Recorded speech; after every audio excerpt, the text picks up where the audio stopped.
We're ready.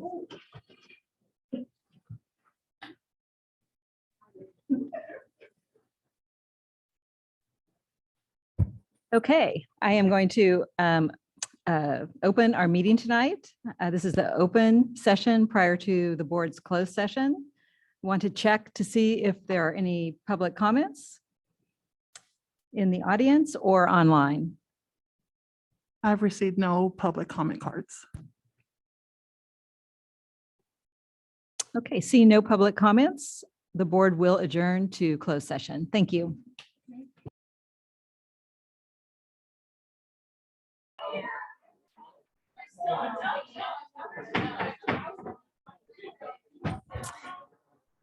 Welcome, everybody. I am going to go ahead and start. One of our colleagues will be stepping in shortly. I'd like to begin with some words about translation. Did you hear?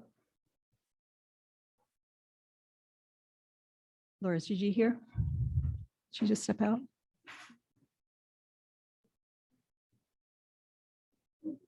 We do have translation available if anybody needs it. Also like to say, if anybody would like to make a comment to the Board of Trustees, if you're here in the audience, we do have public comment cards at the table. If you are part of our Zoom audience tonight, you would just raise your hand. And we have several opportunities for you to make comments to the board. We have a public comments section for items that are not on the agenda. And then you're also welcome to make comment at each of our agenda items. So with that, pardon me? Oh, thank you very much. So I'll go back to some words about translation. Thank you, Shanice.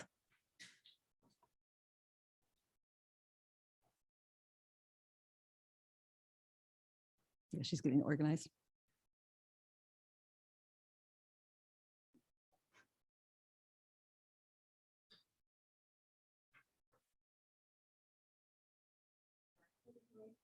No problem. Sorry for the delay. Si alguien necesita traducción, presiona el botón que diga translation. Thank you for that. Okay, we'll move on to roll call. Student trustee Stead. Absent. Student trustee Osuna. Here. Trustee Thompson. Here. Oh, just in time. Good timing. Trustee Stevenson. Here. Trustee Sarver. Here. Vice President Ginn. Here. President Dubois. Here. A quorum is present. And next is the approval of our agenda. I have had a request to change an item. We do have several community guests here tonight, so we would like to move. And do we still want to do that? Yeah. We'd like to move the topic of our partnership with the community colleges up to the top of the agenda. Are there any other changes? Is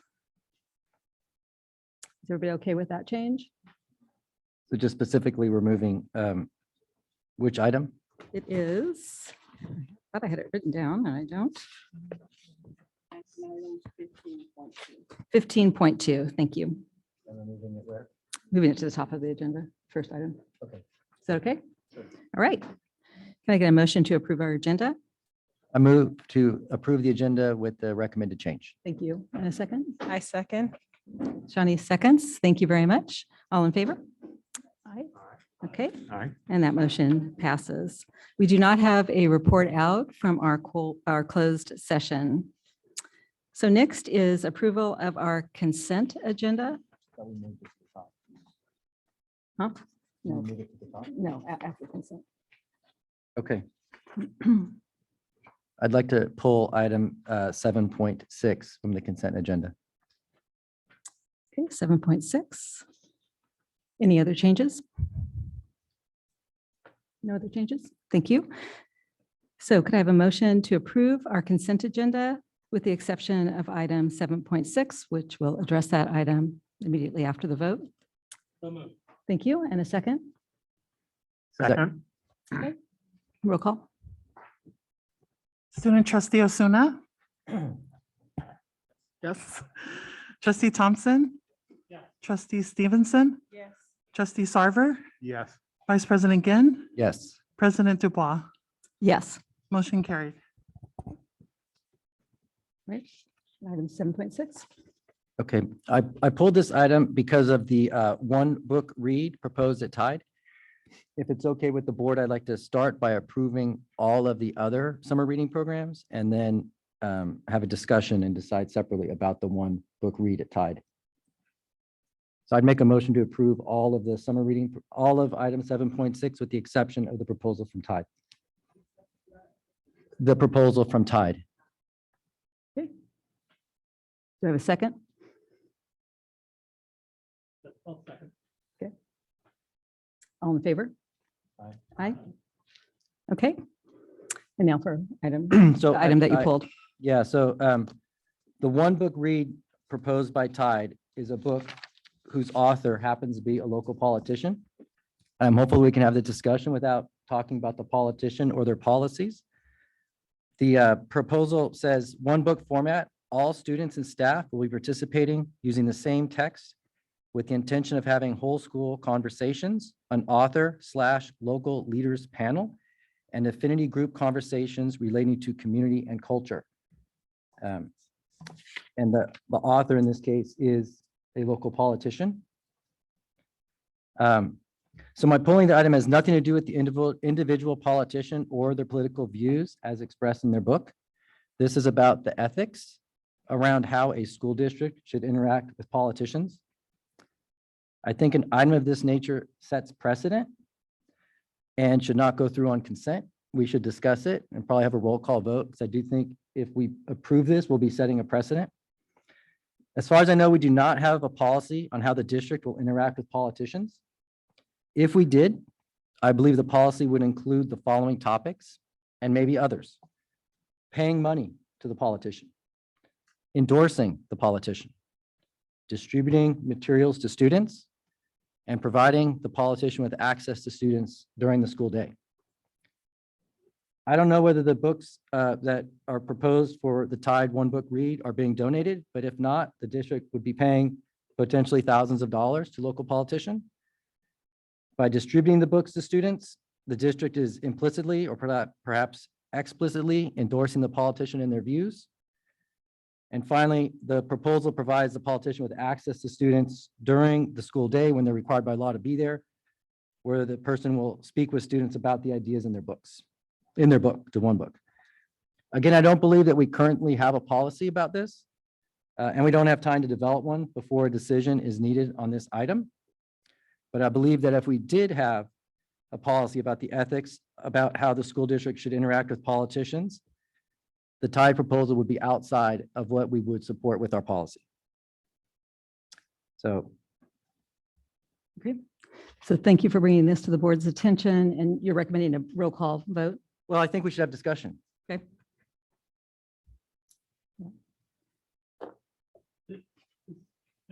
Can I ask if staff has something to say about this? Good evening, everyone. Thank you for welcoming me to the podium. And I will also ask my esteemed colleague, Principal Simone Rick-Kennel, to talk about the process of how this particular title was chosen to be the summer reading for the students at Tide. We have had elected officials novels read in our classes before. After President Barack Obama was elected in 2009, later that year, his book, The Audacity of Hope, was read. I believe it was a summer reading book, but it is in our approved textbooks list. I will also say that we have had politicians in office come and speak to students at assemblies where students did not have the opportunity to decide whether or not they were going to go.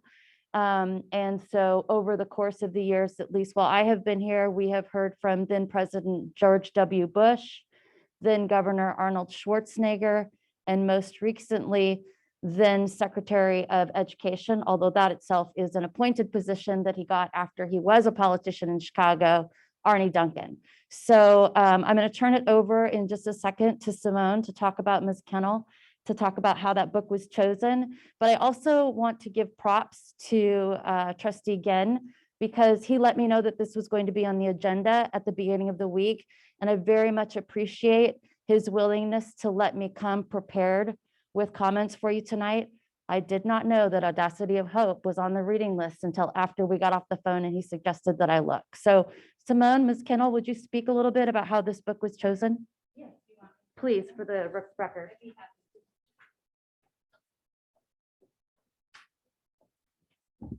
So good evening, Board of Trustees and Superintendent Williams. So in the fall, Tide was collaborating on summer reading with the humanities, English and social studies teachers.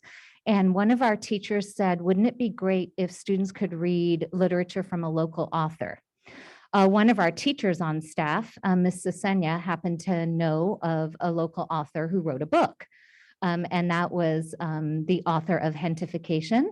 About growing up in East Palo Alto. It is actually a poetry collection and includes many different rhetorical devices as far as alliteration, metaphor, simile, and real experiences in the community we serve that students can read about.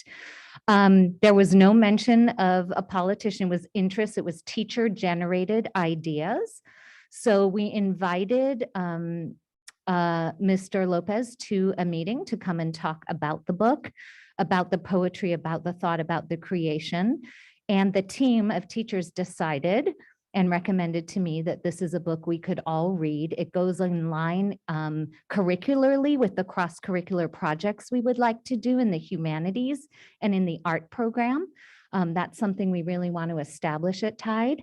We also brought some students in to give opinions about what they thought of the poetry in the book. And it was completely focused on the content and all the curricular ideas that came forward. And so this was the book for the all-school read. We have plans in place to support teachers with collaboration to develop the curriculum that will be cross-curricular and really about all the devices used and the content of the poetry that really speaks to students. I had one student on the panel when we were looking at the different poems say, I really see myself and can see my peers understanding my experience reflected in the poems that I will really be able to identify with. And that spoke volumes to the team. As to precedent for politicians, Jesse Jackson spoke to students at MA. Al Gore came and spoke to students at Menlo Atherton right after they read his writings. The book name escapes me, but on climate change. So Josh Becker has interacted with students at Menlo Atherton through service learning programs. So I certainly would, I understand if the board needs a policy around interacting with politicians. The only thing we did was buy the books, and that, like we would with any author that we would choose, right, to support to buy books.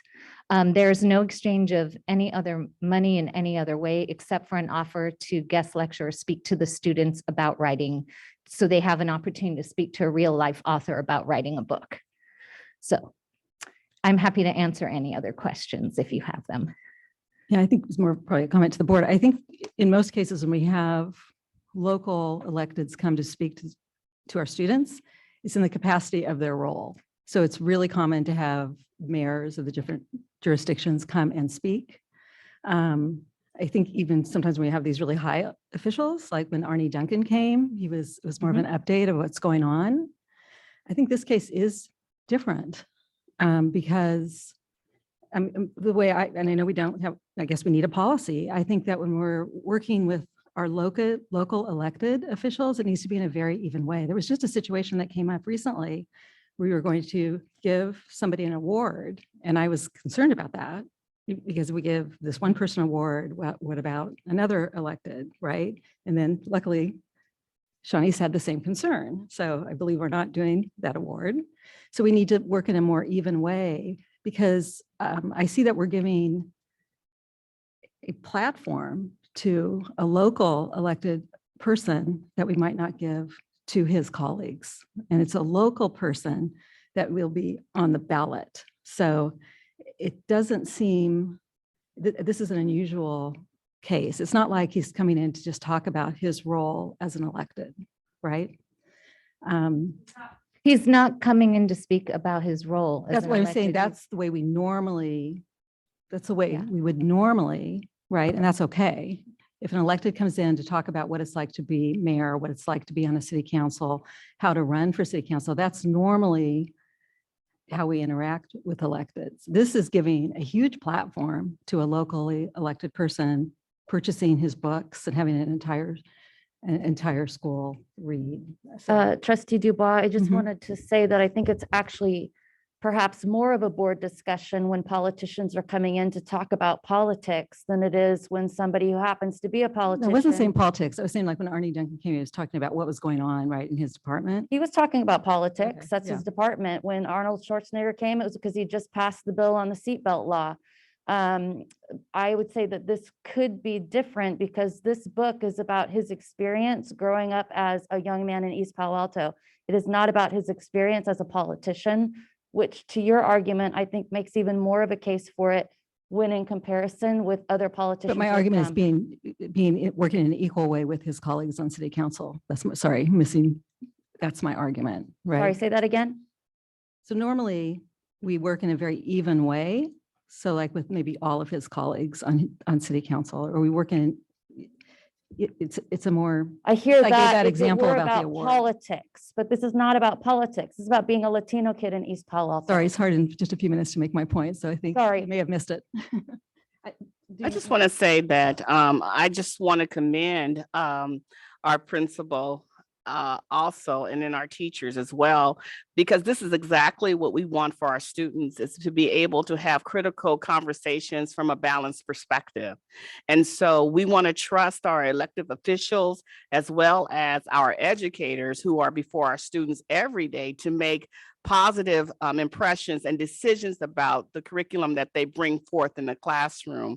And so I just want us to look at the individual text as this is an example of a local author being invited around a given topic who happens to be an elected official to inform students in terms of his experiences and living in a said community.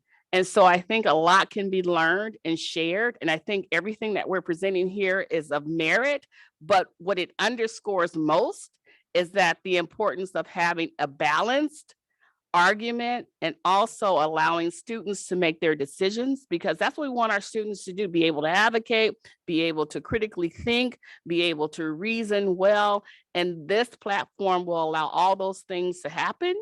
In addition, also want to say it's about trusting our educators who are before our students every day, who know them, who know exactly what they need. And I don't believe it is their intent to put the students, the school, or the school district in a situation where it would be compromised by someone sharing political views that might otherwise be viewed as in opposition or vying for support for a particular platform. And I would also trust that the elected official would and is skilled enough to know the purpose of the visit, and then also understand how to share and communicate the idea around the poems that I understand and the given topic, which is gentrification, from a shared and lived experience perspective as a primary source. Chris? I guess I want to applaud my colleague Rich Ginn for bringing to us a provocative subject and in which we can have the kind of dialogue and conversation that our superintendent has referred to. I want to begin with two relatively lighter points in my argument. And the first is that I'm disinclined to discriminate against the works of politicians. In fact, there's something ironic that we would want to do that as elected officials. The other light point is this. I think I'm glad to have this item pulled for an entirely different reason. This is one of the agenda items we see every year that's one of my favorites. And if you played the game of school board bingo, I think when the words CTE were mentioned, Alan would line up and you get to hit a check. And if you mentioned SARB, our board president lights up and you get a check. And I would hope that for summer reading list, I light up and you check my name off on it. I want to applaud the work of the teachers and staff do on these lists every year. I want to tell you that I use it for my own reading list. I group things into 5 areas largely. There are books I've read that are great and I should reread. And I could give you the examples because I have them here. I've already done this. There are books I've read that I don't need to read again, Faulkner being an example, I think. There are favorite authors. There are things I'll disagree with, favorite authors where I think you've chosen the wrong book. And then there are the new possibilities. And I think this book is obviously in the new possibility category. Going to the argument itself, if we're using criteria to choose books, this one seems narrow and inappropriate. And the counterfactual for me actually would not be Obama or Clinton, who else has written books recently, but I'd go back even further and say Madison and the Federalist Papers. The Federalist Papers, I wish actually were on our list, because we need to be having that sort of conversation. But I would be very hesitant to rule out a local politician. I don't think that's the right criteria. I'll tell you that the criteria that I think of for selecting books would be, does this enliven a student to get excited about reading? Because we hope to have a lifelong pattern of reading. Second, I'd say, does this book would have framed it a few years ago, does this book open up new worlds to people? Nowadays, I think after some experience on the board, I'd say, does it open us up to new things or familiar things as well? Because I think we need both. And the third is, does it develop, this is also a new one for me, does the book help us develop critical reading skills? That I think we need to see the books we read are not always an endorsement of the author. We need to read that some fiction writers are intentionally set up a narrator who's wrong, who's intentionally wrong. And I think nowadays, because of social media and the world in which we live, having the experience of reading critically is really important. And for me, I've only read 11 pages of this book, the 11 pages you could get for free. But for me, it hits each one of those criteria. So I put that together and sort of the track record of what I've seen teachers and administrators do. And I'm going to support having this on the reading list. Ellen? For me, there are a handful of points I want to make. Also, talking about going back, I know back in the Stone Ages when I was a youngster, Profiles in Courage by John Kennedy was on everybody's reading list in every school during my youth. And this kind of thing has gone on for quite a while. Our schools are very much about encouraging student engagement in their communities, from social activism around the community, to internships with local businesses, to bringing business representatives into our classrooms to amplify the connections of what is being taught and learned in the classrooms. It's all about the real world application and the real world engagement and the critical thinking behind that. As we've talked about, we do invite elected officials onto our campuses very regularly. I think we try to do it with the greatest balance in mind that we can, but there's a selection of those that are available and those that will accept the invitation that ends up throwing it somewhat out of balance. We are working with those individuals in terms of what benefits they can bring to our student body and the operation of our district at all times, both as advocates with them and as tapping them as resources to bring in contact with our students. And I see not a real sense of conflict that their written works would be involved alternatively to their persons. And then the final point I want to make about this morning I attended a local elected officials coffee in the community. Kevin Mullen had a community coffee up in Millbrae. And here was a forum that he had set up to meet his supporters and hear from the community. And the community that was there ragged on him ferociously about housing policy, about transportation policy, in some ways about education policy. And he invited them to come and talk to me after the session instead. And a number of things.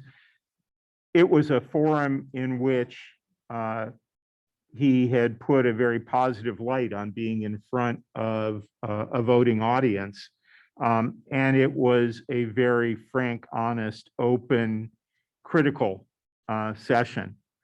And I have confidence that our schools are working at developing those characteristics in our students at times that they have opportunities to interact with not only elected officials, but members of the community in one form or another. So I don't see this as in any way an endorsement or an unfair privilege for a given elected official or an advantage, but just an exposure of their ideas and their art and the reading and critical thinking opportunity for the students. So I am very supportive of having this on the reading list. Shanice? Oh.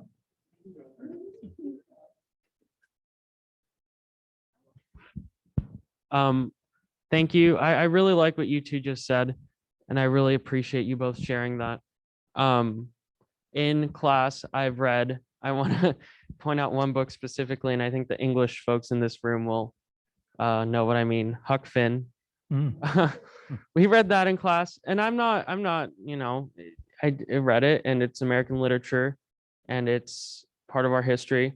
And I think this book is also American literature and part of our history. As a high school student, as a senior graduating from Woodside, I'm very envious that Tide will have this opportunity. I'd love to have that. In fact, I might even sneak into Tide when they're doing that next year. Come back from college for that. But no, I mean, it's really excellent as a Hispanic person, as a Latino in this community. I think it's also very important that books written by people that look like me, who've had similar experiences as me, who I can really relate to, are read in the classroom. I've read 2 books written by authors of color, which are Narrative of the Life of Frederick Douglass and Their Eyes Were Watching God. Excellent books. Actually, Their Eyes Were Watching God is my favorite book now because of that in freshman year.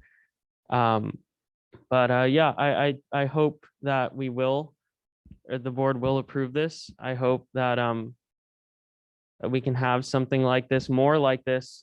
Somebody, I hope that when I'm maybe sitting on a board one day like you all, hopefully I'll get to approve Ketanji Brown Jackson's book or AOC's book, not because of what their views are, not because of what they advocate for, in AOC's point, elected to represent, but because of who they are, because of what they've experienced, and because of the positives they've been able to add to society. Thank you for your comment. Shanice? Thank you all. Thank you, Rich, for bringing this up. First, I didn't know why you brought it up. So I was like, I'm glad you gave content and our context. I apologize. You can't can you hear me now? All right. So when I was thinking about this particular topic, I need to be transparent. He's from my community. So, I want to put that out there. And we've had a couple of authors come out of East Palo Alto. That's been Sequoia Union High School District authors. The Hyphen, which talks about being bicultural, Tongan American, now we have this, although Antonio's not a graduate of our school, he is a product of public schools, as well as his family members go to our school. And so when I think about authors, I hear what you're saying, Rich, around the separation of politicians and whatever. And I don't know how we get around that, because I look at I'm just looking at our own community.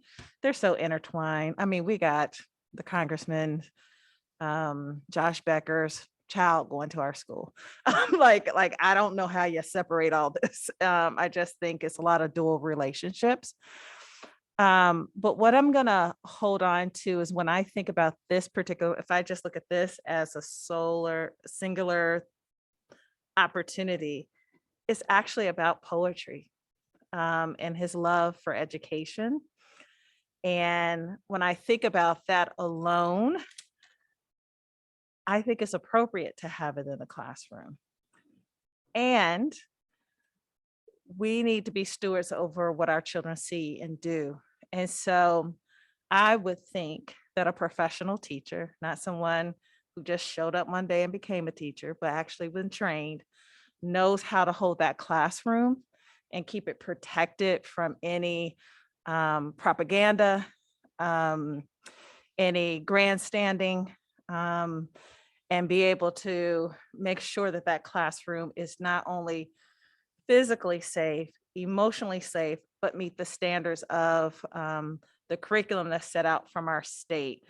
And so I remember the first time curriculum came up was doing ethnic studies. And I don't know if you remember this, Carrie, that we got emails saying, you're stepping into what the teachers do, right? And so I would say, ooh, somebody slapped my hand, because I was like, well, can't we do it like this? Throwing out ideas. And so I think of that right now. And I remember that kind, gentle, but firm, you're stepping in the area of professional teachers. And I think I need to trust the teachers. I think I need to trust that they talk to the students. I mean, I know Simone, she was my principal. I know she just didn't wake up one morning and pulled a book out of her head and said, this is what we're going to do. She went through a vetting process. And to me, that vetting process is important, and that the student was part of that process. And knowing that teachers need to be able to have supplemental material to be able to talk critically about subjects is important to me. I get the political piece, but I don't see this as a political book. I see it as a literary book. It's about poetry and an experience, and not a stance, not a platform. So with that said, Rich, I see what you're trying to get us to think critically about. And I'd love to have more conversation about what that is, because I think in the context of this book, it's not sitting well with me.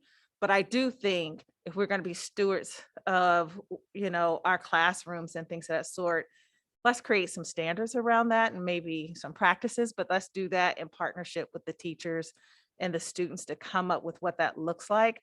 But in the context of this particular book, I think the book belongs in the classroom. So thank you. You have any more comments? Because my issue is not at all with the individual author or the book or any of the subject of the book. It's just the precedent that we set. We today referred back to other things that have happened in the past, and someday in the future, somebody might look at this and say, oh, look what they did. And then it sets a precedent. There's concern broadly about too much politics coming into schools. And for anyone who has that concern, if you look at this particular thing, it moves in that direction in a way that I find uncomfortable, but I understand that others of you don't find it uncomfortable. So that's. And the board does approve summer reading. I'm trying to see you saying that maybe we shouldn't. You still want to approve the summer reading list, right? In the future. I think we should approve the summer list. I thought we were talking about this book.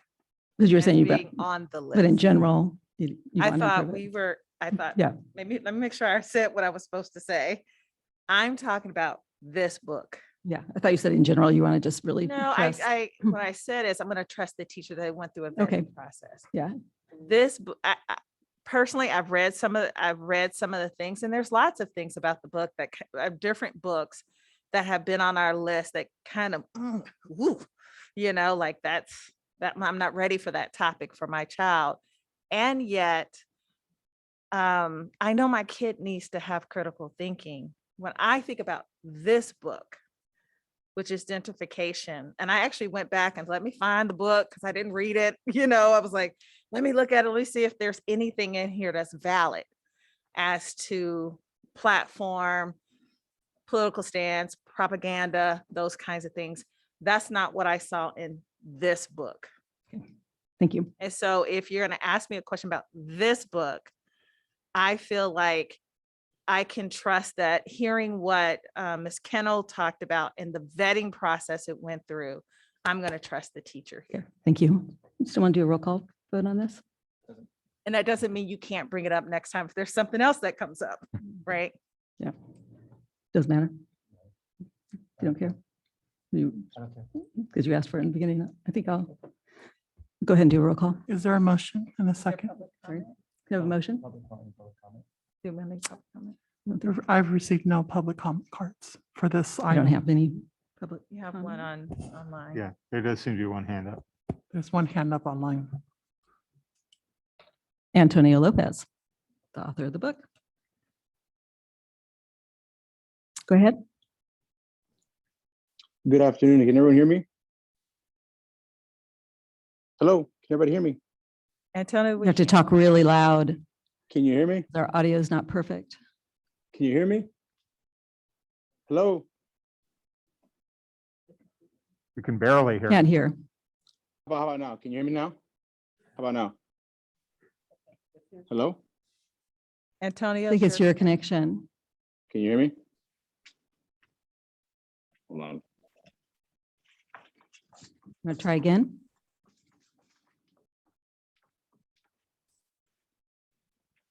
I think I lost him even more. Can you hear me?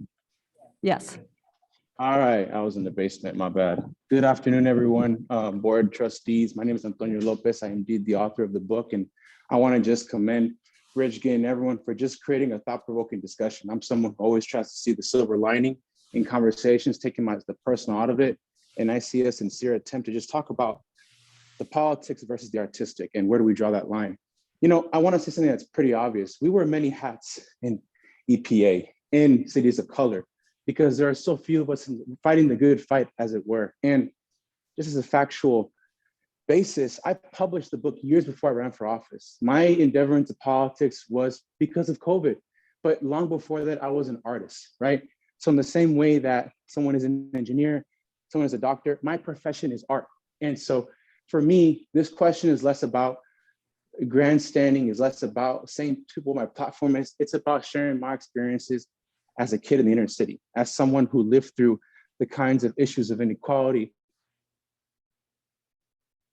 of racial discrimination, of uplift of solidarity, of what it means to be in community and celebration with African Americans and Tongans and Samoans, whites and Asians. This book is about my community. It has very little to do with the political or ideological tenets. And as Simone was saying, she didn't just, the teachers hit me up, right? And they definitely had our conversations about, and very nuanced, right? What's a poem that's appropriate for ninth graders? What are poems appropriate for 10, 11, 12? What about poems for women, for people of different genders, right? So there has been a great deal of thought and precaution. And I think Trustee Stevenson said it best, right? I have tremendous trust in the educator that they picked me out, not as an endorsement, but because an understanding that we're here in education to create literature and curriculum that reflects the diversity and richness of our students. And I implore the body, the board, to think of other Each Fall to poets. How many can you fit? One hand, two hands? How many of us are out there? And so I hope that this vote that comes before you is less about endorsing me, but about what it represents in terms of the investments and support for communities of color, for poets of color, for authors from East Palo Alto, I would be having the same energy for any other author, writer, dancer of my community. And as I said, we wear multiple hats in East Palo Alto, and mine also happens to be an elected official. But if you want a video, when I talk to the kids, if there wants to be recording, right, I am fully transparent about my focus and my goal teaching these poems are about allowing students to reimagine a better community using art. And it's not about a measure, a ballot, a candidate. It's about art for art's sake. Thank you so much. Thank you for your comment. Carrie, can I ask you a procedural question? Yes. It's about roll call. Yeah. And I think people can probably tell from statements where we stand, but I wasn't sure whether in bylaws, is it any board member can call for a roll call or? President can, I think. So it's up to the president to decide? I thought you were turning to Rich. Okay. In the opening, I asked for it to be a roll call, but it has since become obvious how the vote, well, at least some, many of the votes are now obvious, so it's less, Wonder if they know that he, in addition to being an elected official, he also works for an elected official. I don't know. I don't. Thanks for the clarification. Sorry, I was listening to. Are you okay with roll call stuff? what your discretion. Yeah, we'll go ahead and do it. We decided to go ahead with the roll call. I think it was Antonio's connection. Right. Is that what it was? Yes. Yeah, it was somebody in his house. We couldn't hear what it was. We couldn't hear what they were saying. We're doing a roll call. Yeah. Yeah, we're doing a roll call. Okay, do we have a motion? This is to Yeah. approve. Thank you. In this case, it's approving the Tide summer reading list. Yes. I'll second that. Okay. Student trustee Osuna. Trustee Thompson. Yes. Trustee Stevenson. Trustee Sarver. Yes. Vice President Ginn. No. President Dubois. No. Motion carried. 3 yeas and 2 noes. Thank you for that. President Dubois and Vice President Ginn. And thank you for that discussion, everybody. So usually our summer reading goes much faster than that, but it might be interesting to watch this. Okay.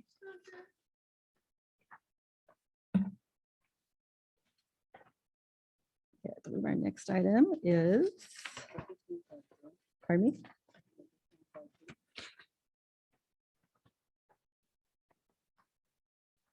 Okay, special recognition. I thought we were gonna do that. Oh, you want before special recognition? Okay. All right, we will move on to 15.2.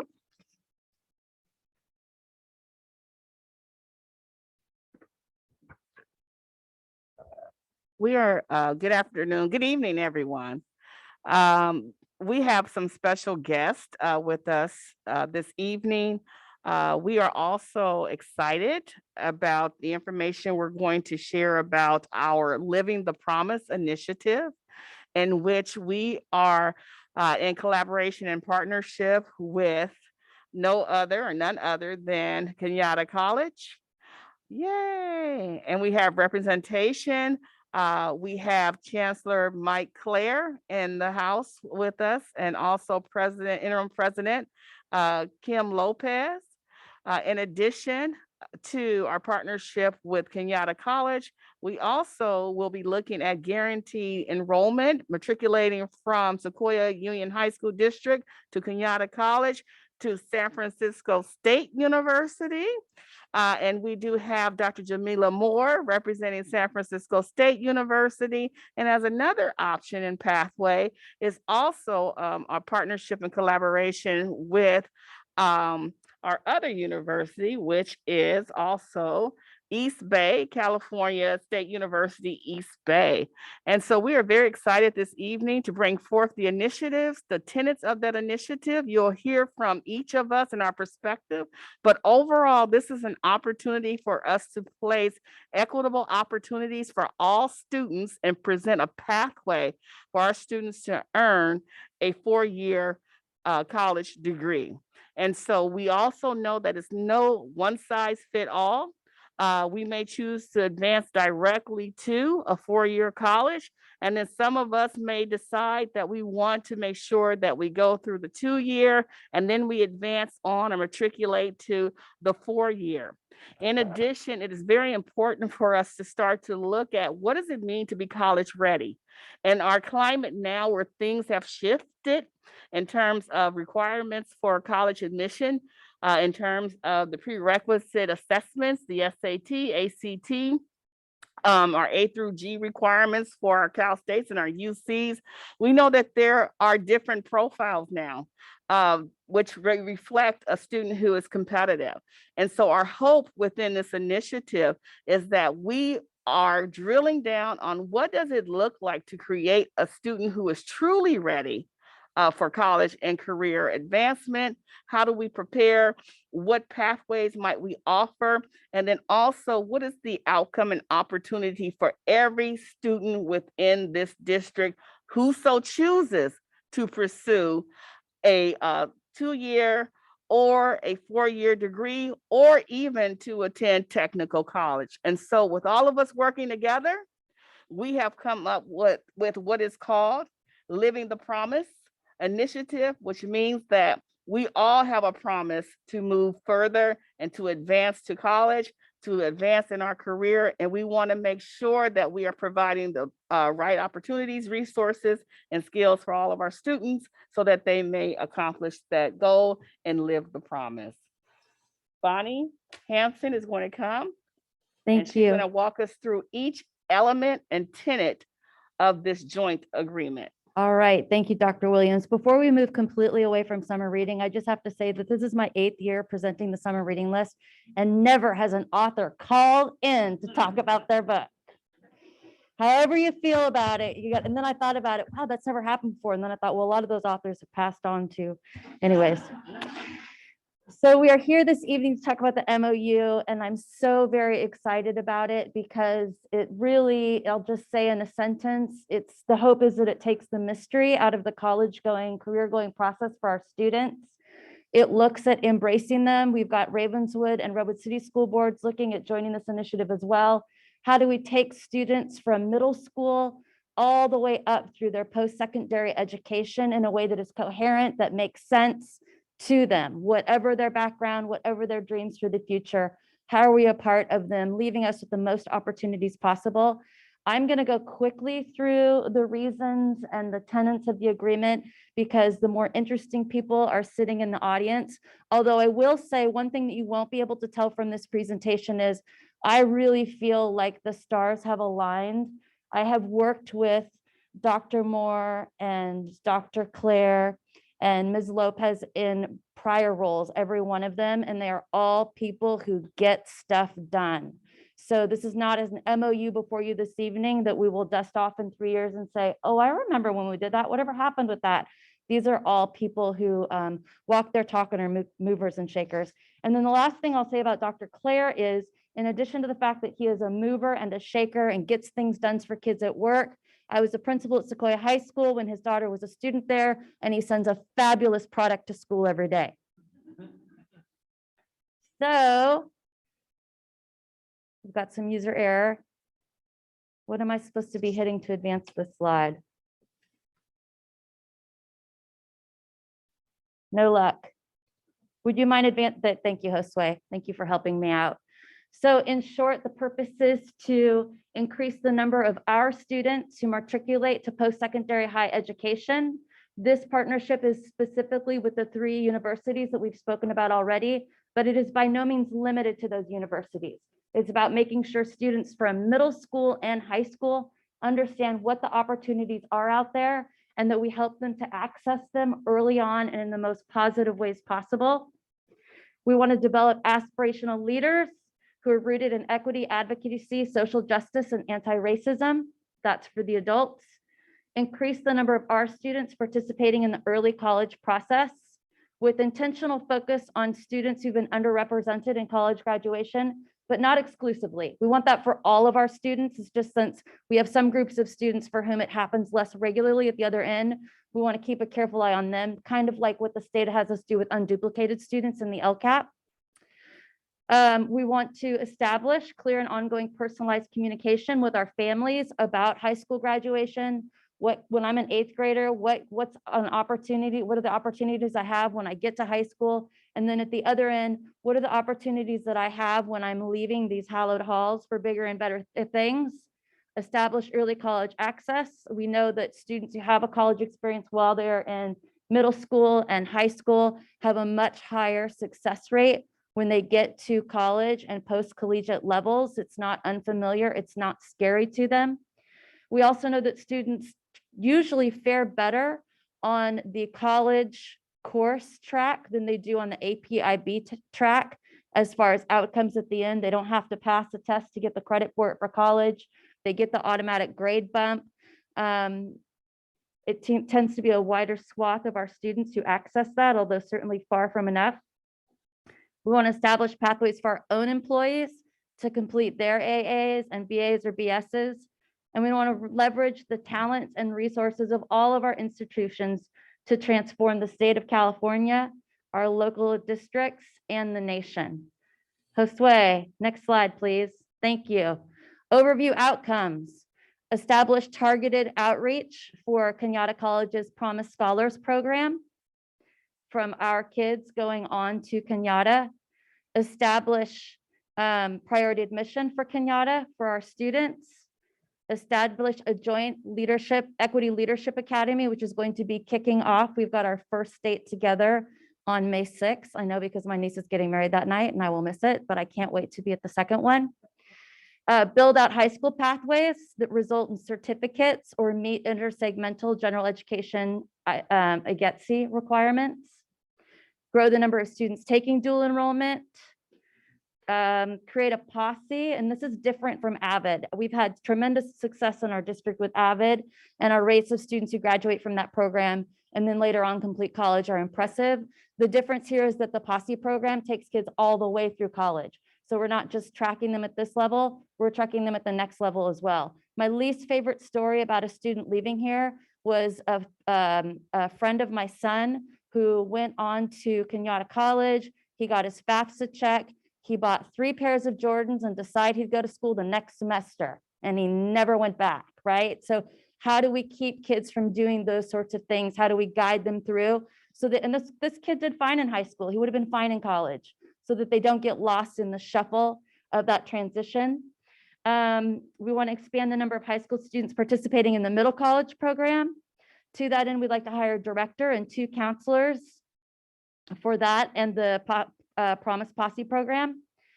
Create individualized college and career readiness guides to be sent out, which Alan, you have been so key in helping us on that never-ending project. Create individualized high school, college, and career readiness guides to be sent out to our 8th grade families. So here's what you took this year. Now you're coming to us next year. Here are your opportunities. Here's what we recommend you do over the summer. These are the programs you can be a part of at your high school. We can't wait to see you.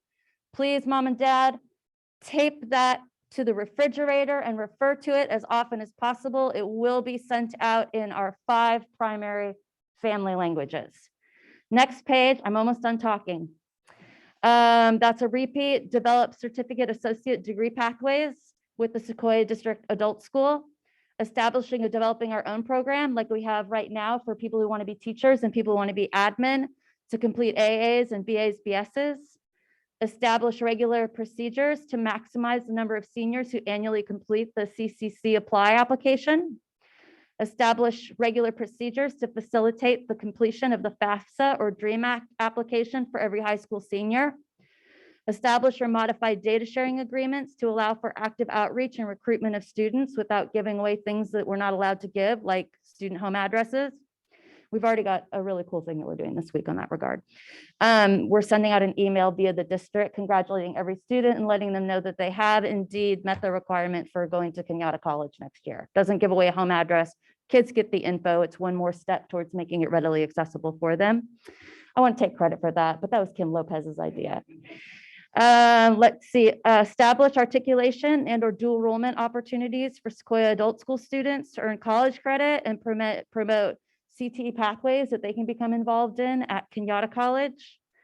Let's see, share data to identify progress and student transitions. Develop and establish clear and efficient transfer practices from us to Kenyatta to SFSU, CSU EB, or wherever a student chooses to go when they leave us. And then again, establish data, that's in there for you again, Rich. Establish data sharing agreements that will enhance, as we know we need to, the above transfer program efforts and activities. And with that, I welcome up front people far more interesting than myself. Could we get a certain chancellor? Dr. Moore, you're the vice president of student affairs and a certain Kenyatta College president to come forward and speak your piece.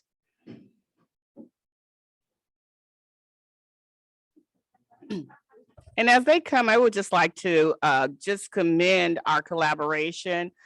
This has truly been a labor of love, and working with all 3, 4, 5 of my colleagues.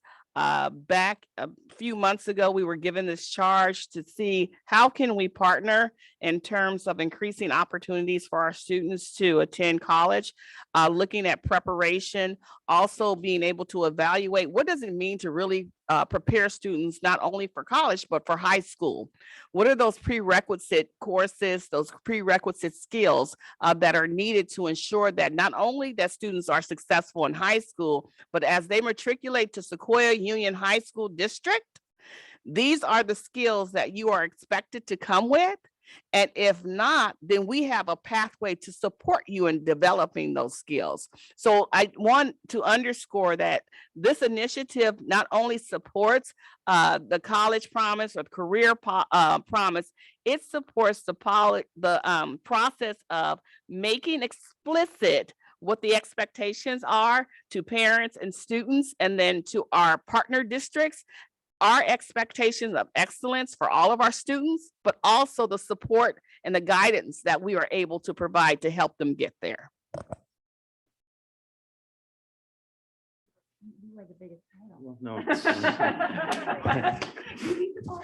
Good evening, members of the board, and thank you, Superintendent Williams. And I will be brief because really the brain power is behind me here in terms of executing this work.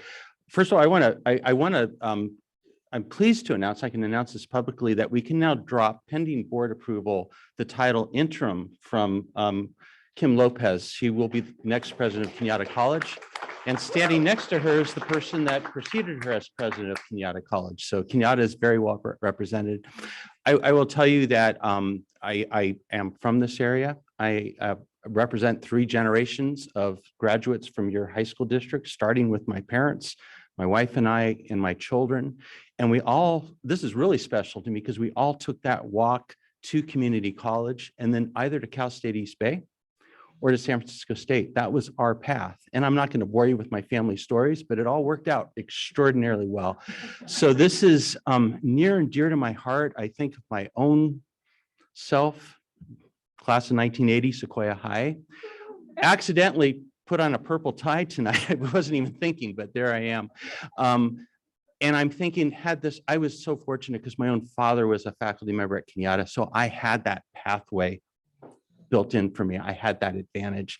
Had I not, I don't know what would have happened. And for us to be deliberate about this pathway, to be intentional, to message to every student in this community that there is that post-secondary opportunities are there and they're really important, but not just to say it, to enact it is critical. So I applaud this district. I'm so appreciative of Superintendent Williams. You have a superintendent that has a lot of energy, and I appreciate it because she's kept us moving as well. And we're just very excited. I will tell you, as chancellor of our district, I am 100% committed to this relationship. It is my very highest priority as chancellor. And although I cannot speak for our board, they will be acting on the same MOU at the end of this month. So thank you very much for your time.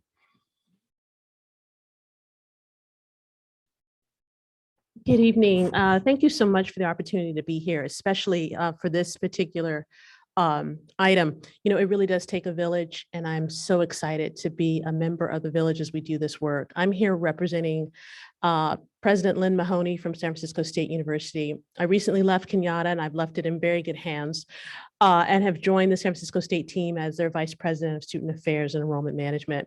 And I had the wonderful opportunity to be working with Bonnie Hanson and Superintendent Williams as they approached all of us to solidify this work and kind of streamline it. So it really is our opportunity to remind students and parents that there is a clear pathway, and in looking at the need and the requirement to ensure that we are providing opportunities to our students, whether they decide to start with a community college or a CSU, with our own ADTs and our transfers.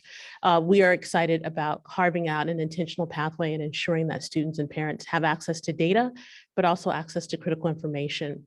So we look forward to coming back and sharing with all of you how well this is going, but also to talk about how many of the students that have graduated from Sequoia Union High School District and have made that successful transition to college. So I just want to thank Superintendent Williams and the board for the opportunity to participate. We look forward to acting on the MOU as the information comes forward. And once again, apologies that Dr. Mahoney cannot be here, but I'm happy to be in the room with all of you. Thank you.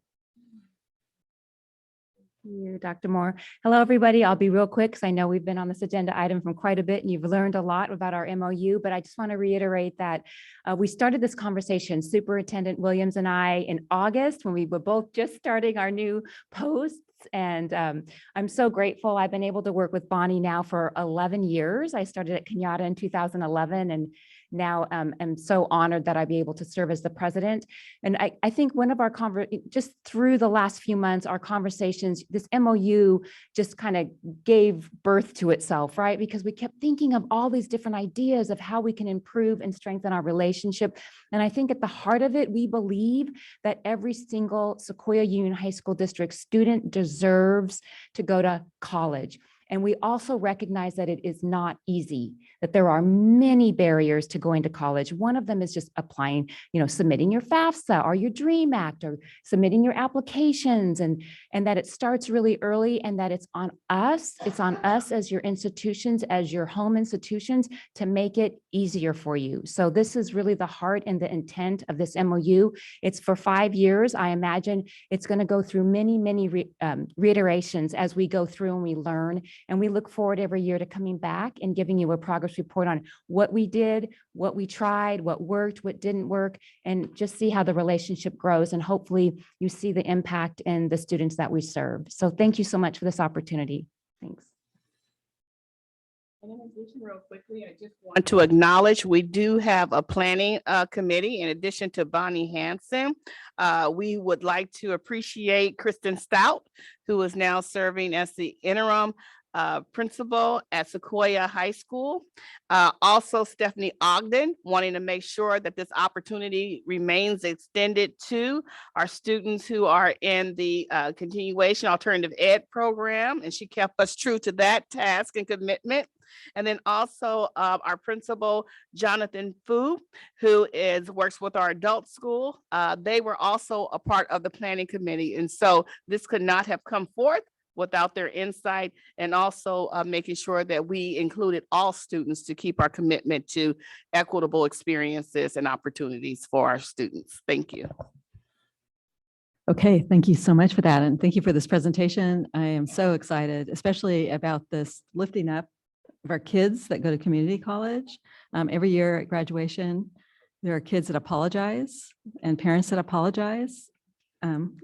I went to community college. I was the first to go to college in my family. Shanice, you're a product of the community? Oh, I thought you were. It's just me. I misunderstood. It's just, huh? I know, just me on this board. But anyway, our students should not be apologizing. Our parents should not be apologizing. We have first-class community colleges in our area. So I'm very, very excited about this. Yep. I was going to say that I'm very excited. I know I'm not a community college. It's just me. Huh? It's just me. Just you. It is you, not just you. It is you, and that's okay. As a mother of potentially 2 community college students. And so I'm actually very excited because my son ended up going out of community college out of the community. And just looking at how that community college experience of really wrapping themselves around him and him knowing that this is the option, right? I was hoping that we could get that for our community, where it's like, where do I go after the community college, right? So there's an idea of where to go. And I know when I was intensely involved with the 49er Academy, that's what they were looking at for some of the students there as well, coming out of East Palo Alto. So I'm very excited. I'm actually very giddy about this because I do think it's about the kids who are underrepresented in college or maybe not have thought about college or whatever, but it's also for the students who just said, hey, this is an option and it's okay. And so I'm glad we're turning the tides a little bit. 4 years, wonderful, woo, woo, first generation. But also community college is a great place, but also other programs like Job Train are also good places. So giving them equal value so that students don't walk away feeling like they're less than because of the option that they chose. Yeah, exactly. Thank you. Other board comments? To the chair, I think we have one public. Yeah, I do have a public comment. It's from Edith Salvatore. Pardon me? A public comment card from Edith Salvatore. Yeah, on I'm this going item. to call on the Oh, board first. Got it. Everybody keeps me honest. It's because I switched the way I do things, right? Okay, Alan. For me, I've been aware of this work going on and that we're getting close to the announcement of the MOU.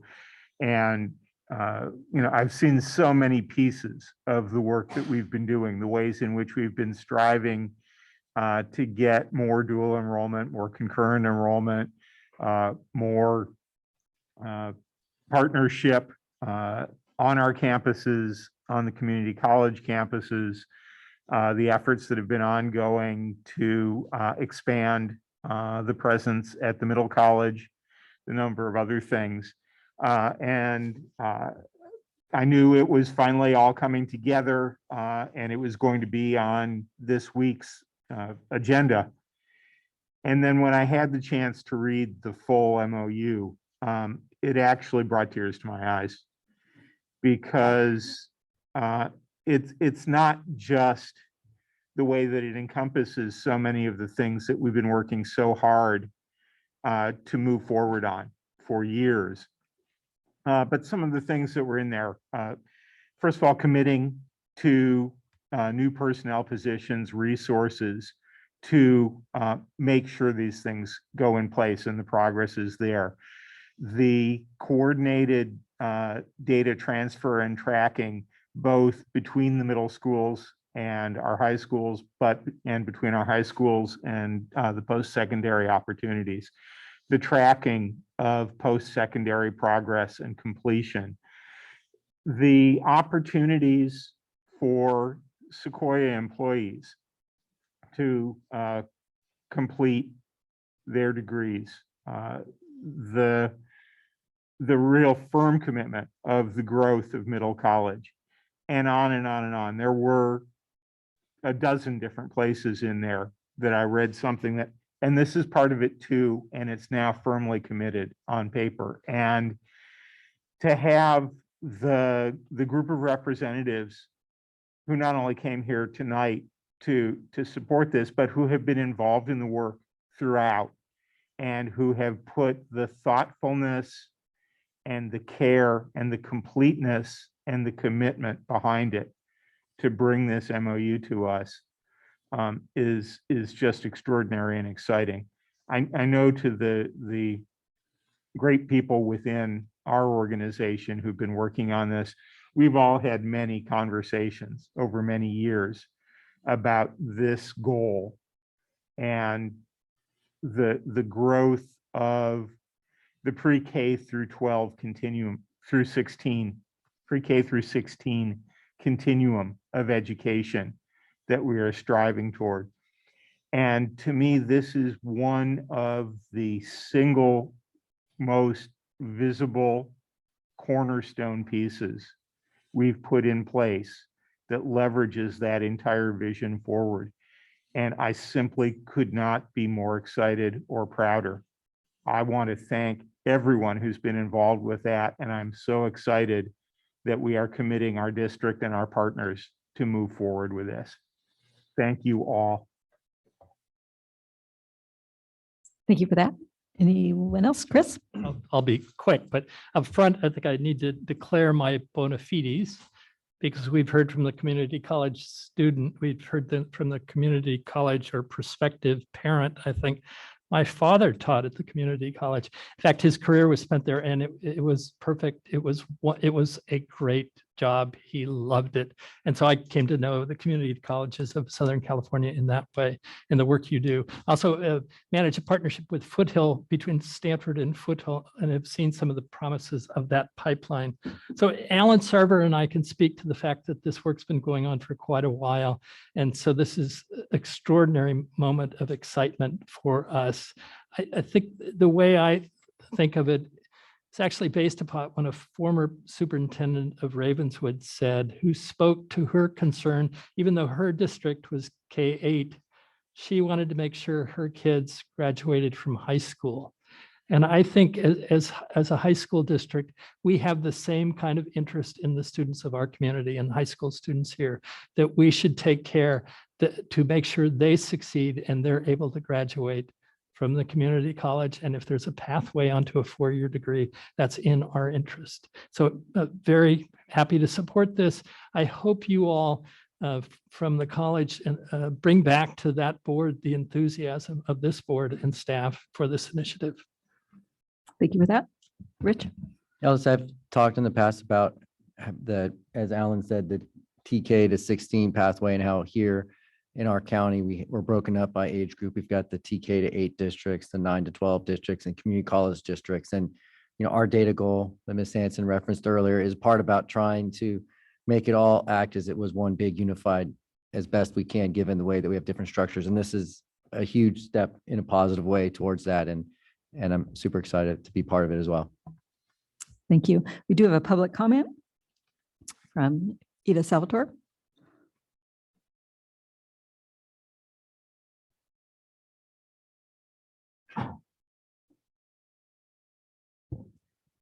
Hello, I am here speaking on behalf of my members for the Sequoia District Teachers Association. We discussed this at our Ledge Council meeting yesterday. We're very excited for all of the reasons that everybody has said, but most importantly, because it is a tangible step to supporting the equity and diversity work that our district has committed to over the last few years, that our teachers are working hard on, and that we are so grateful for the superintendent's stewardship of. For years, we've had conflict within our ranks when we strive to increase A through G rates so students have the doors of the universities of California open to them. And yet we say, but the community college is a viable, honorable, and equal option for you. And it hasn't seemed like the rhetoric has backed up that belief. And so this program really shows our students that community college and CSU is not just an option, but an equal valued option that is open to them. And we are grateful for that and looking forward to having our students thrive.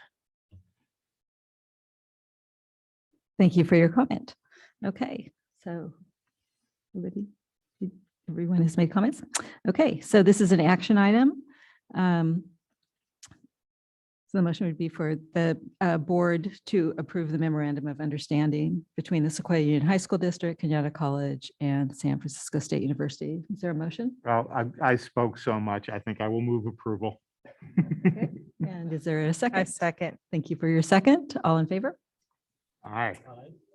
And the motion passes unanimously. Thank you very much.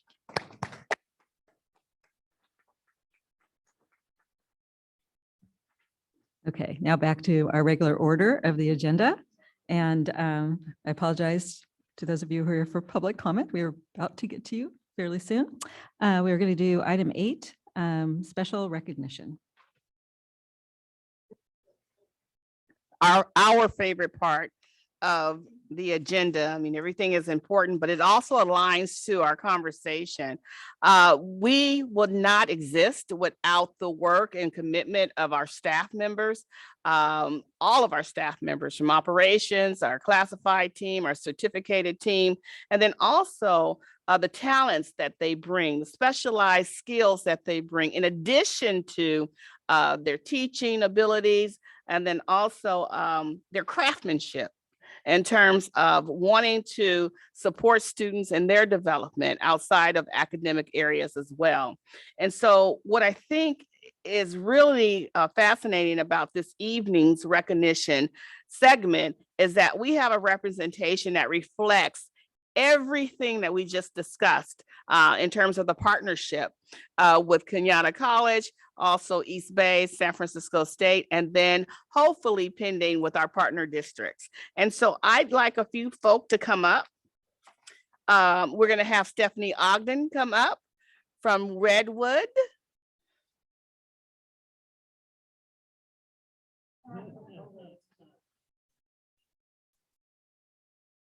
Good evening. Thank you for having me. My amazing teacher is here.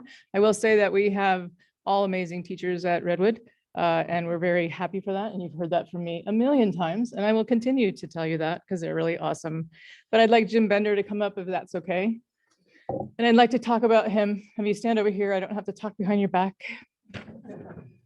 So Redwood is happy to recognize our CTE construction teacher, Jim Bender. Jim was hired during the pandemic, and for most part of that last year, he was working through Zoom. But what he did is he made kits for kids that they would go home and they built small foundations and scale models of everything that they would be building. And it was really awesome. And we're very proud of that.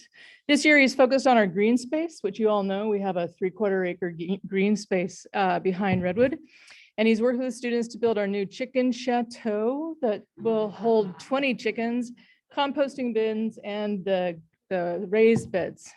The chicken coop involves students engaging in building a cement foundation, framing, roofing, windows, doors, trim. Currently, the students are working on those and will be finished shortly, and then we'll have a grand open house.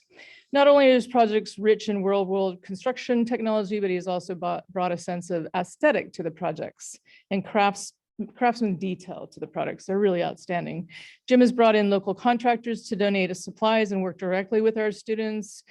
He had the roofing donated, which the roofer came out and wanted to see it, jumped on the roof and started teaching our students how to roof, which was really awesome. And he even has gotten some grade level entry jobs going out for our graduates. And he also put us on the map for having our first student go into the union. And now he's also getting women and young women into the construction trades, and they're looking at it for their future. So it's super excited. I'm super honored to have you, super blessed to have you, and thank you so much. Thank you very much. It's an honor to be a part of the Redwood team. I really appreciate the guidance and leadership that Stephanie and the rest of the staff at Redwood have given me through the past year. Thank you. Thank you. Awesome. Before you leave the podium, I just want to say that I've had the personal experience of coming and also watching you at work and also mentoring students. And I will say, when you put activities and opportunities before students that they deem worthy of their attention, they will thrive and soar every single time. But I just want you to know that as a district, we see you. We know that, it's one thing to check in and say, I'm a teacher and I'm going to work these particular hours and then I'm going to check out. But it's another thing that says, I am going to make sure that you have a trade that is going to lead to earnable wages where you can not only take care of yourself and your family, but you can put something aside and you can enjoy it all while doing something great for the community. And so it is my honor to present you with the certificate of recognition The Sequoia Union High School District Board of Trustees proudly recognizes Jim Bender for your dedication, creative teaching methods, and outstanding hard work as the Career Technical Education Construction Advisor at Redwood High School. Yay. Thank you so much. Stop right there.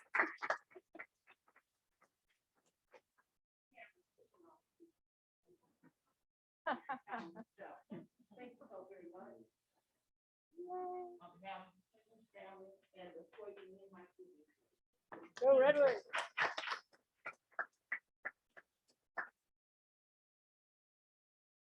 All right, and so now we see how the power in the CTE programs, and we are so excited. So next, we go into our adult schools, and we are excited because we have an adult school that has been in the community for 102 years. 101 year. We'll add another year.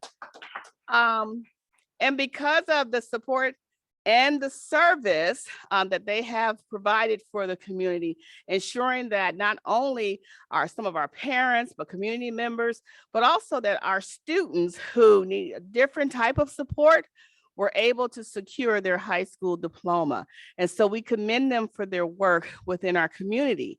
And as a result, we have Joan Dentler here, the field representative for, is Joan here? I'm here. Oh, for Honorable Josh Becker, who has presented a resolution to our school, to the Sequoia SAS Adult School last week. And Joan Dentler will do the honors of doing the presentation this evening. So Cindy, if you would come forth, please, and look how beautiful it is. Yes. Joan. Yeah, good evening, everyone. Thanks so much for having me here. And I'm happy to be here on behalf of Senator Becker, who sends his warm regards and wishes he could be here. But as Superintendent Williams mentioned, he was able to attend the event last week for Sequoia Adult School and present this himself. So I will make it short and sweet, and I'm just going to read a couple of the last two paragraphs of the resolution that was signed by both Senator Becker and Assemblymember Mark Berman. Whereas ever since its founding more than a century ago, the Sequoia Adult School District, the Sequoia District Adult School has overcome new and familiar challenges while continuing to provide students with the enriched educational experience that arises from the successful interaction of a diverse academic community. And through the remarkable efforts of its dedicated teachers and administrators, it has created a thriving learning community for the 21st century. Now, therefore, be it resolved by Senator Josh Becker and Assemblymember Mark Berman that they take great pride in congratulating Sequoia District Adult School on this occasion of its 101st anniversary. Commend the institution for its invaluable contributions to generations of students and their ability to thrive in both school and careers, and extend best wishes for its continued success in the future. And that is from the Honorable Josh Becker and the Honorable Mark Berman. Thank you so much. And thank you for your excellence and also for your continued service to our community and our students. Thank you so much. Thank you. Come forth to the camera so we can all see the beautiful resolution.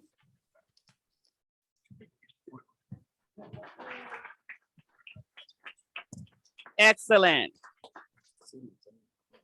And last and not least, as we said, we have the CTE pathway, we have the adult school pathway to excellence, and now in the classroom, we have our social studies teacher that we would love to recognize, and I'm going to invite our principal from Menlo Atherton, Carl Lusku.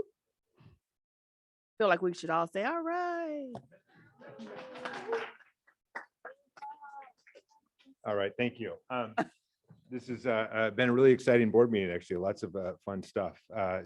But nothing more fun than representing MA and getting to represent our great teacher, Aja McFadden. Who, why don't you come on up, who I am thrilled to recognize and honor tonight. Ms. McFadden came into my office last summer and said, I want to teach more newcomers. And she's really passionate about it. So she teaches ethnic studies LEP, modern European history LEP. What's really impressive is that she's taken a group of students. Every year she takes a group of students, roughly 12 students, and has created an after-school program, Miro, Menlo Atherton Ecology Research Outdoors. She takes students on hikes to Jasper Biological Preserve, through all of the foothills of the peninsula, down to the Monterey Bay Aquarium. They work with Stanford graduate students, set up mentoring opportunities, provide really what is a positive peer group for students as they are entering our school system. It's a really fabulous program. Recently, she showed me some photos of, and what I was looking for in this recognition was, I was looking for someone who brought joy to students. And when I was there, Ms. McFadden showed me some photos of students. They had set up some video traps. When she said that, what are you talking about? But they go up the foothills and set up all these camera traps. And then you see the kids and the joy on their faces when they see the wild turkey run across the camera, or the coyote, and just providing a really rich and, again, joyous experience for those students. But not only that, she's a really creative teacher. And several years ago, went about and said, I have a course I want to propose. Latin American studies. Okay, yeah, we got courses all the time. No, this is different, right? Latin American studies. What we want to do is create a course that pulls in students from our ELD program, newcomer students who are native Spanish speakers, and joins them with native English speakers who get through at least Spanish 3. I want to teach the class in English and Spanish. Kids are going to learn from each other. They're going to strengthen their Spanish skills. They're going to strengthen their English skills. I get nothing this year but positive emails from parents and students about how great this course is. You walk over into our makerspace and you see Ms. McFadden and the students with their hot plates, cooking Latin American food, tasting things that they don't like, but at least can now say they've tried. And the testimonials that I get where the students are truly learning from each other is just amazing. And it's the kind of multicultural experience where kids are learning from each other, where they all have equal status in the room that we're after. And it's a really special experience. So I want to thank you for creating it, and thank you for being a staff member at MA. Right. Thank you so much. It's an honor. And thank you. Don't leave so quickly. Certificate of Recognition. Oh, she's easing over. The Sequoia Union High School District Board of Trustees proudly recognizes Aja McFadden for your exceptional dedication, inclusive teaching methods, and creation of rich academic experiences for all students in social studies at Menlo Atherton High School. Thank you so very much.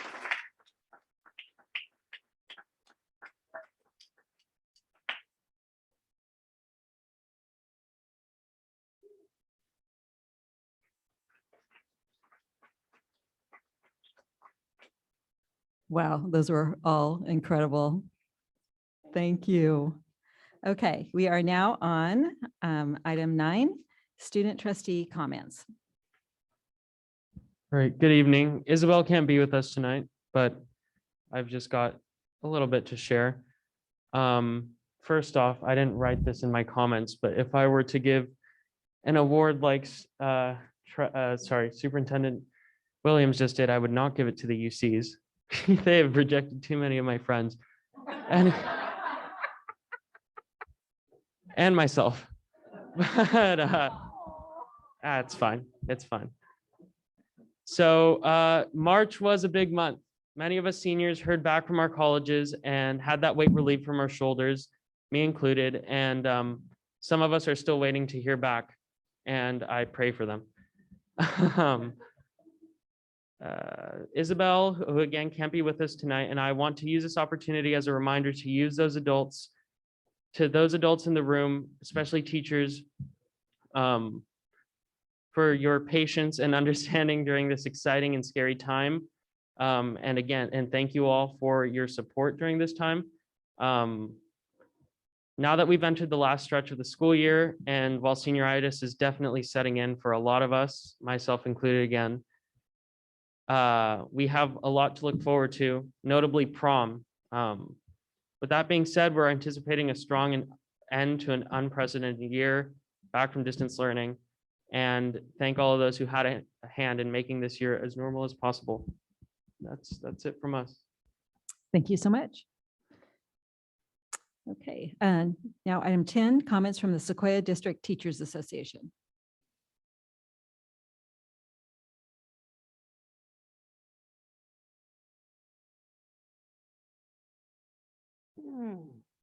Good evening again.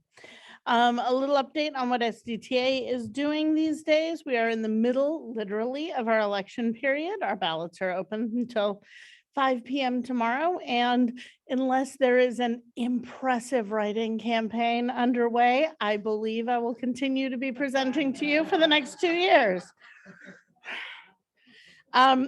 But more exciting than that, we are looking forward to having full representation at each of our sites and bringing new reps together to echo the voices of their colleagues and bring all of our concerns forward. We will be announcing our annual SDTA scholarships next week. That's something now that you know where you're going to college. We got to figure out how to pay for it. And we are excited that at some of our sites, specifically at Sequoia this afternoon, we were discussing collaborations with the Equity and Diversity Councils to look at the issues of teacher retention and the specifics of issues that our BIPOC teachers face around that. Unfortunately, this is not as good a time of year for some of our colleagues. As many of you are aware, Unite Summit represents the teachers at the campuses of Summit Public Schools charter schools. They organized as a union 3 years ago and have been in negotiations for the past 2 years for their first contract. Unfortunately, those conversations have stalled. On March 31st, Cesar Chavez Day, members voted 95% in favor of authorizing a strike if that becomes necessary. They're currently awaiting the assignment of a fact finder. SDTA has resolved to support our brothers and sisters in Unite Summit. We've made a donation to their strike fund. We've passed a resolution in their favor. And we are calling on the board to explore its responsibility as the chartering body for both Summit Prep and Everest, for both oversight and the option to name a member to the Summit Public Schools Governing Board. We hope that will be a topic of discussion in the near future. Thank you. Thank you for that. Next, is there anybody here from the American Federation of State, County, and Municipal Employees? I don't think so. So we will move on finally to public comment. Next time I say top of the agenda, I'll be more specific. Top of the agenda means after public comment. So sorry to keep you waiting so long. So our first speaker is Rod McLeod.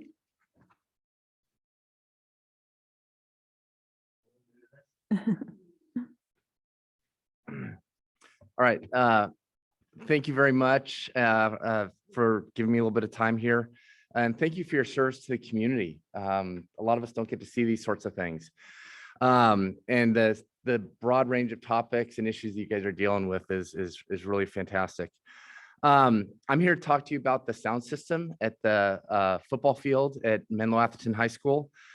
I have 3 kids that have all gone through MA. My eldest is a senior in college, ran track at MA. My middle kid's a senior in high school. He plays football, basketball, baseball. You guys, thank you for attending the game in the fall. A number of you got to see him play.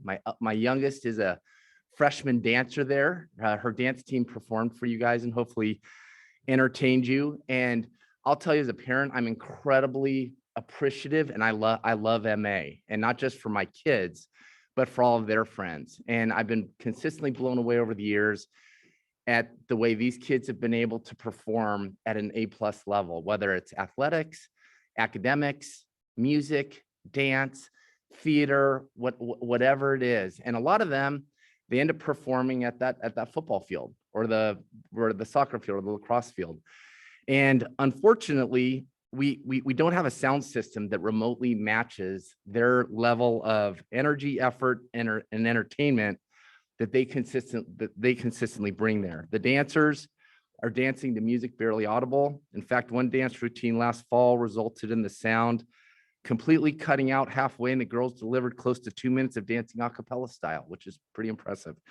At sporting events, it's almost impossible to hear the announcer, whether it's calling the plays of the game, making a public service announcement such as COVID requirements, or even hearing a football player like Lucas Garuso a few years ago, where he was raising money for the Paradise High School that was impacted by the wildfires. We could hardly hear him, and he's raising money on his own for them. So we would humbly request that the school board consider upgrading our sound system for the next school year. I think we owe it to the kids. We also look forward to working towards the approval of the new bond measure for the building of the Student Success Center and the stadium at MA. With that, I thank you for your time. Thank you for your comment. Okay, next speaker, Susan Moore.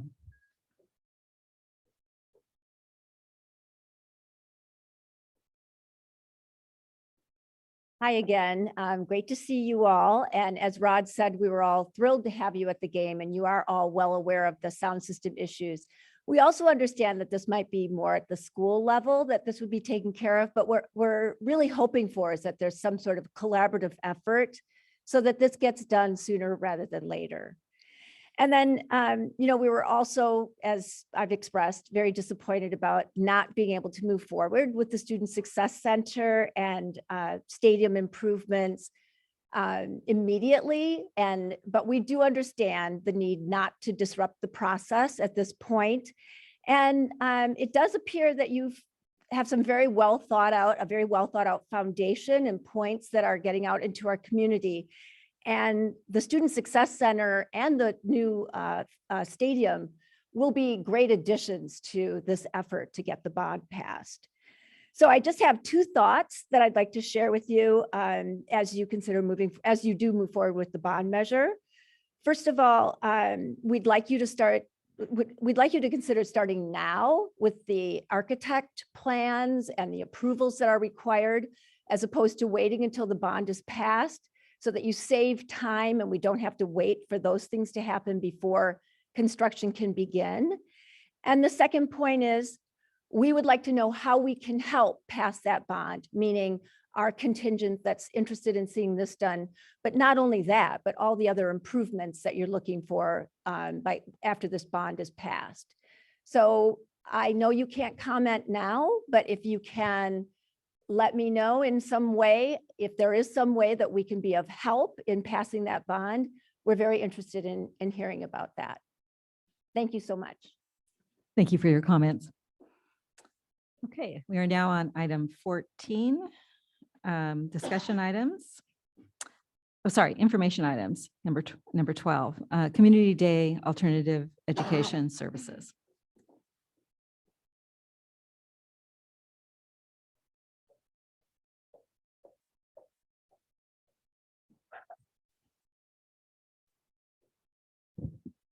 I'd like to just also say that for this particular item, we do have a welcome friend and visitor to our district. We have our county superintendent, Nancy McGee, here as well, who will be part of the presentation.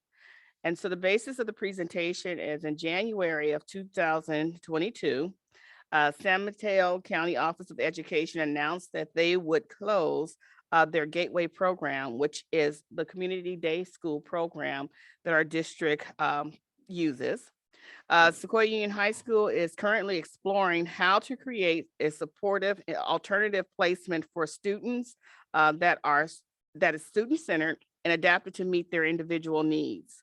We plan to move forward in partnership with San Mateo County Office of Education and have a full program design for the 2023-24 school year to bring before the board before the beginning or commencing of the school year for approval.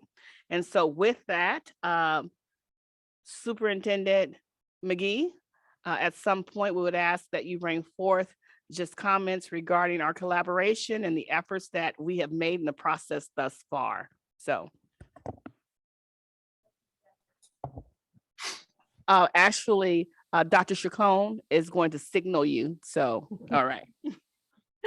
All right, thank you for that. And good evening, President Dubois, members of the board, Superintendent Williams, and also Superintendent Nancy McGee.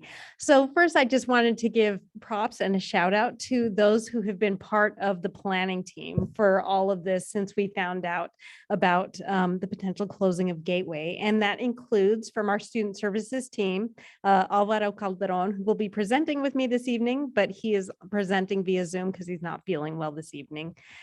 Jarrett Dooley, principals that have been involved, Principal Sean Priest and Stephanie Ogden. Thank you. And Stephanie is with us this evening. Our cabinet members, Crystal Leach, Bonnie Hanson, Todd Beal, our SDTA representatives. So Edith Salvatore has been part of our planning team. Obviously, our superintendent, Dr. Williams, and Superintendent McGee have all come together to make this plan and this partnership, which we're going to be talking about this evening. So what is Gateway? Gateway is San Mateo County Office of Ed's community school, and it's designed for students who can benefit from an alternative program. The students currently in Gateway are placed either on a voluntary basis as an alternative to expulsion or as part of their current expulsion agreement. It's not meant to be a therapeutic small school setting as in a special education setting, although it does offer supports and mental health wellness supports for the whole child. The district purchased 20 seats at Gateway for the 21-22 school year, and we used 12 of those seats in the fall semester. 8 of those seats are currently being used in the spring semester. And the terms of agreements are that the 8 students currently in Gateway will expire at the end of this spring semester. It also serves other students in the county. So other districts like San Mateo District, their students go to Gateway as well. So that's sort of just what is Gateway. That would be a quick snapshot.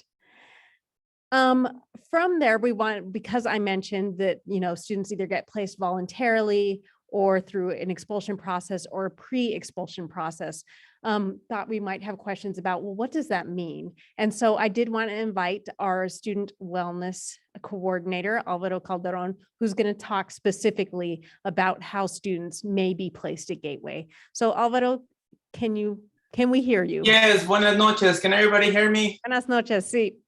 Buenas noches. I'll talk a little bit about the pre-expulsion process. So the pre-expulsion process is a district practice established to prevent possible recommendations for expulsions. This is not an expulsion hearing, but the process is almost the same, very similar. So when an incident occurs on campus or off campus and is considered to be an expellable offense, the AVP will enforce a suspension with the recommendation for a pre-expulsion meeting, also known as a principal's meeting. The recommendation does not move directly to an expulsion hearing, but the pre-expulsion meeting must take place within the 5 days of the suspension. Who participates in this meeting? That will be me, the Welfare and Attendance Coordinator, and my role is to facilitate and explain the purpose of the meeting. I also assure that due process, student and parents' rights are reviewed before the start of each meeting. The vice principal normally presents the case and will provide a description of the incident that is consistent with all the communication that has been mailed home in all previous notices. Also, the AVP will provide a description of the investigation conducted and the evidence gathered, such as witness statements, photographs, and video recordings. The administrative vice principal will also include a detailed discipline history, intervention, and academic summary. After the AVP presents, the student and parents will respond to the report or to the administrative vice principal, ask questions, further discuss the incident, and provide additional statements or any additional information that is important for the principal to know before making a decision. At the end of the meeting, the principal will ask additional questions to either the AVP, student, or parents, and the principal will summarize the meeting and make a final decision. Two things can happen out of this. Either A, the student can recommend expulsion, and if that is the case, then I become the point of contact for both the family and the school. Or B, the student, the principal may not move forward with the recommendation to expel. And if that is the case, then the student is, offered or, offered additional resources, and the family, can look at, alternative options. So if the principal does not move forward for an expulsion, sometimes the families may request for an alternative placement without the need, for a recommendation to move forward when the family knows that the current placement is not working out after they know that the school has basically exceeded all of its resources available, or if the family feels that their child needs a change of environment. So if the recommendation does move forward, then we move over to the expulsion process, which is the next slide. Prior to an expulsion hearing, my office will meet with the student and parents to provide all written information that will be presented by the administrative vice principal at the expulsion hearing. I will review due process with the students and parents once again and will answer any questions. The goal of this meeting is really to prepare the family for what the expulsion hearing will look like. I'm not going to read the bullet points on this slide, but unlike the pre-expulsion meeting, the hearing is audio recorded and maintained by the district. There is an administrative hearing panel comprised of 3 certificated staff members or administrators, none of who is a member of the school the student is enrolled in. Staff selected to serve on the panel have a clear understanding of the laws and policies that govern the suspension and expulsion process. And just like the pre-expulsion meeting, after the AVP presents the case of the recommendation to expel, the student and parent have the right to present their own case, provide additional statements, or additional evidence. The role of the hearing panel is to hear the expulsion case on behalf of the governing board and to determine whether the expulsion of a student is warranted based on the evidence presented at the expulsion hearing. Once the hearing is concluded, the panel must deliberate and determine whether or not the student should be recommended for expulsion based on the evidence presented at the hearing.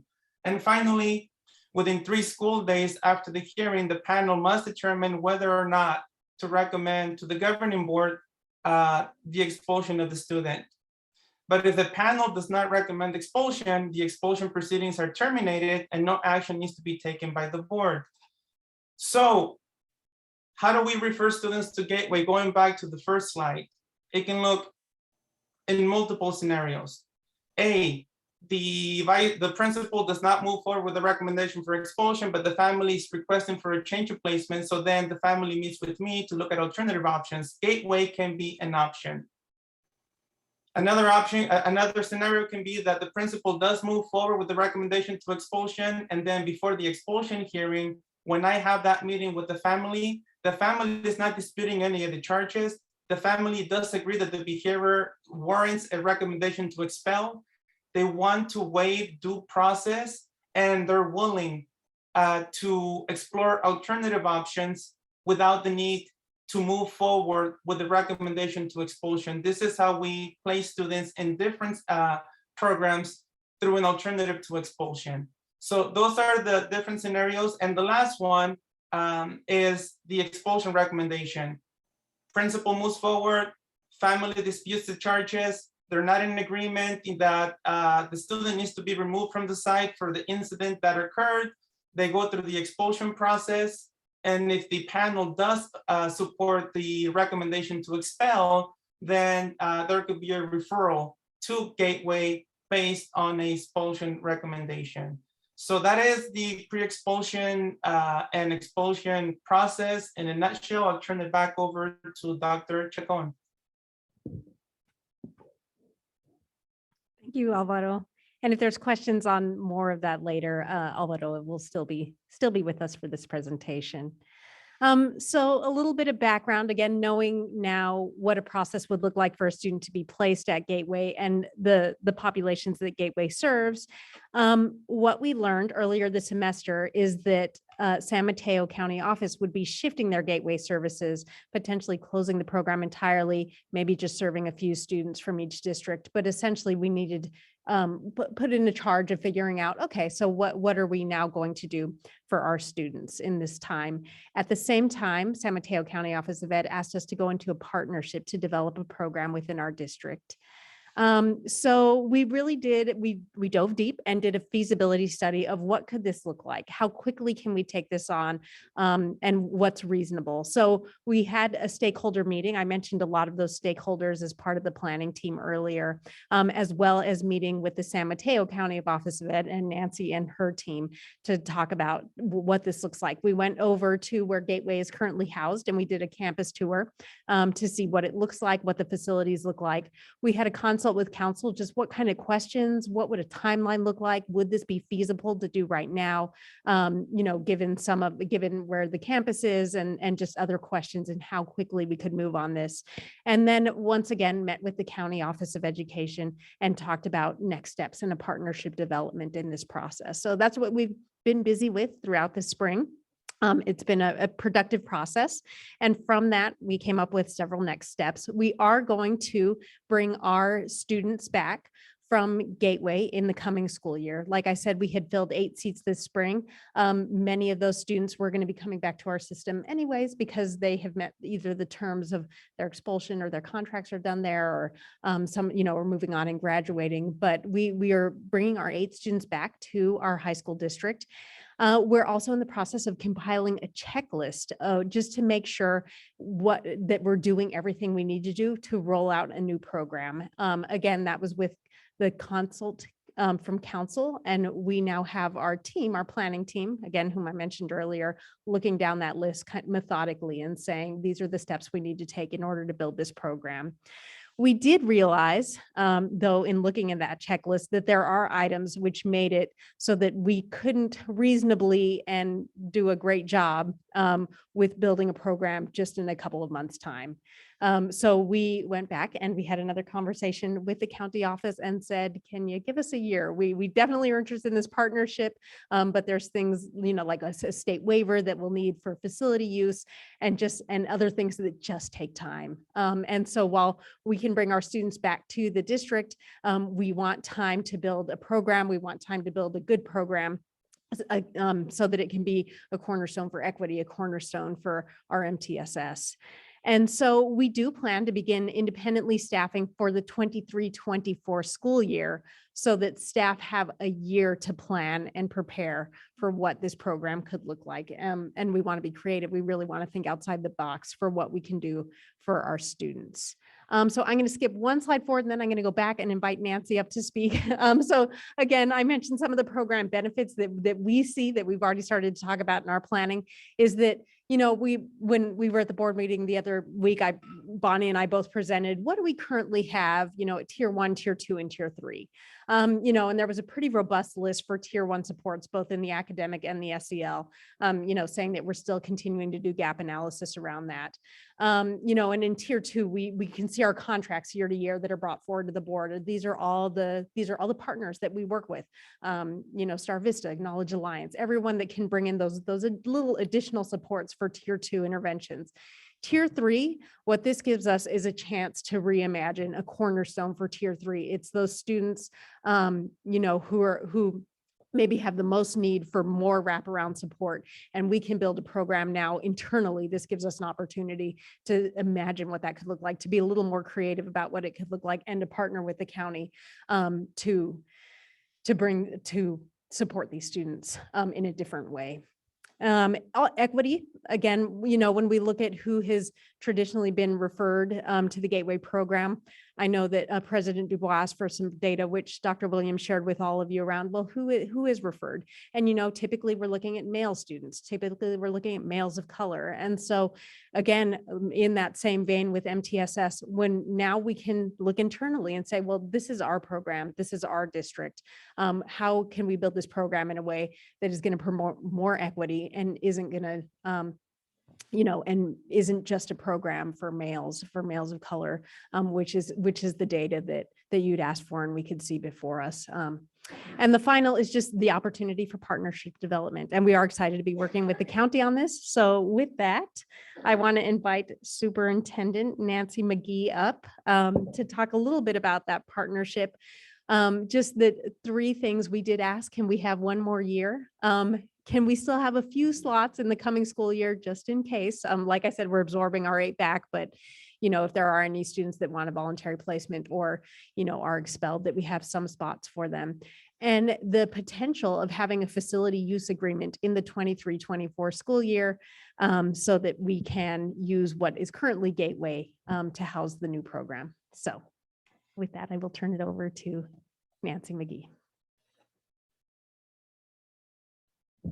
Good evening, President Dubois, members of the board, Superintendent Williams, and Dr. Chacon, and members of the audience here. Thanks so much for having me here. It's really a pleasure to be here. I am not familiar with your microphone setup. I will do better. Thank you. So it's really exciting kind of to think about this, as that we have all been had our heads down and our jaws set on getting through the COVID pandemic. And we know that coming out of the pandemic, that our students and our staff have suffered. We know that it's now our responsibility to do things differently, to think differently, and to approach our work in new ways so that we can accelerate all students forward with whatever kinds of services they need. Approaching running a community or alternative school in partnership between a county office and a district is extremely innovative. Our county team has been in multiple conversations with lots of people at CDE, Department of Finance, with the facilities folks, with the folks that run alternative schools. And they're actually they seem to be enjoying these conversations because they go on kind of a long time, because they don't have a lot of models for where this has happened before. But in San Mateo County, what we explained to them is that we're talking about a very high cost county with not very much real estate going on. We have access to a really amazing campus and our mission at the County Office of Education is to provide excellence and equity to every student, every school. And if we are not running our own community school, which I can answer questions about why that is the case, why we've made that decision, but we still want to serve students and especially catch those students for whom the traditional or whatever district provided resources are not meeting their needs. We believe we have a large team of experts and resources at the county office that can provide added value to a campus that is primarily led by a district. So Sequoia would take the lead in the programming. If Sequoia is in the lead, it would be your staff that would be in the classrooms. You would be the employer. We would be the silent partner in the back, ensuring that all the gaps are filled as far as services, connections, networks, relationships, and facilities. So we would have a facilities use agreement for the program. We do need a year to plan because the facilities in particular, there are regulations about where you run a school inside or outside your district boundaries. And in order to run a school outside a district boundary, requires either some different agreements or a waiver from the state board. However, I feel very confident that the state board is going to be in a positive space with us on this, because the reasons why we are doing this work is to serve students better, innovatively, and perhaps use what we learn to teach others. So it's a great opportunity to be a model, to lean in with one of our largest high school districts, and to put our heads together and pool our resources and do better for kids. So I'm happy to answer any specific questions you might have about the county's role. I do have a question, Nancy. I was sorry to hear that you were closing your program. I really saw it as a best practice model. And we did run our own community day school years ago when I first joined this board, and it was not a best practice. I know there's new people and it's a new day, but I was a huge fan of the program. So what I'd heard that there were a high number of special ed kids, but when I asked for the data, it's not a high number. So from our data in 2021, 22, 12 students were sent, but only 2 had IEPs. And 2020, 21, 14 students were sent and only 2 had IEPs. So, I mean, that was one of the reasons I heard about. I'd love to hear more about why that decision was made. And I did tell when I heard about it from Janae, I was heartbroken, because in my mind, I feel like this is a group of kids that needs special care and needs the most attention from this board, because often it's our lowest income kids, it's kids of trauma. You can see in the data that sometimes it's kids with drug and alcohol problems. So I believe they need the most care and the most attention of this board.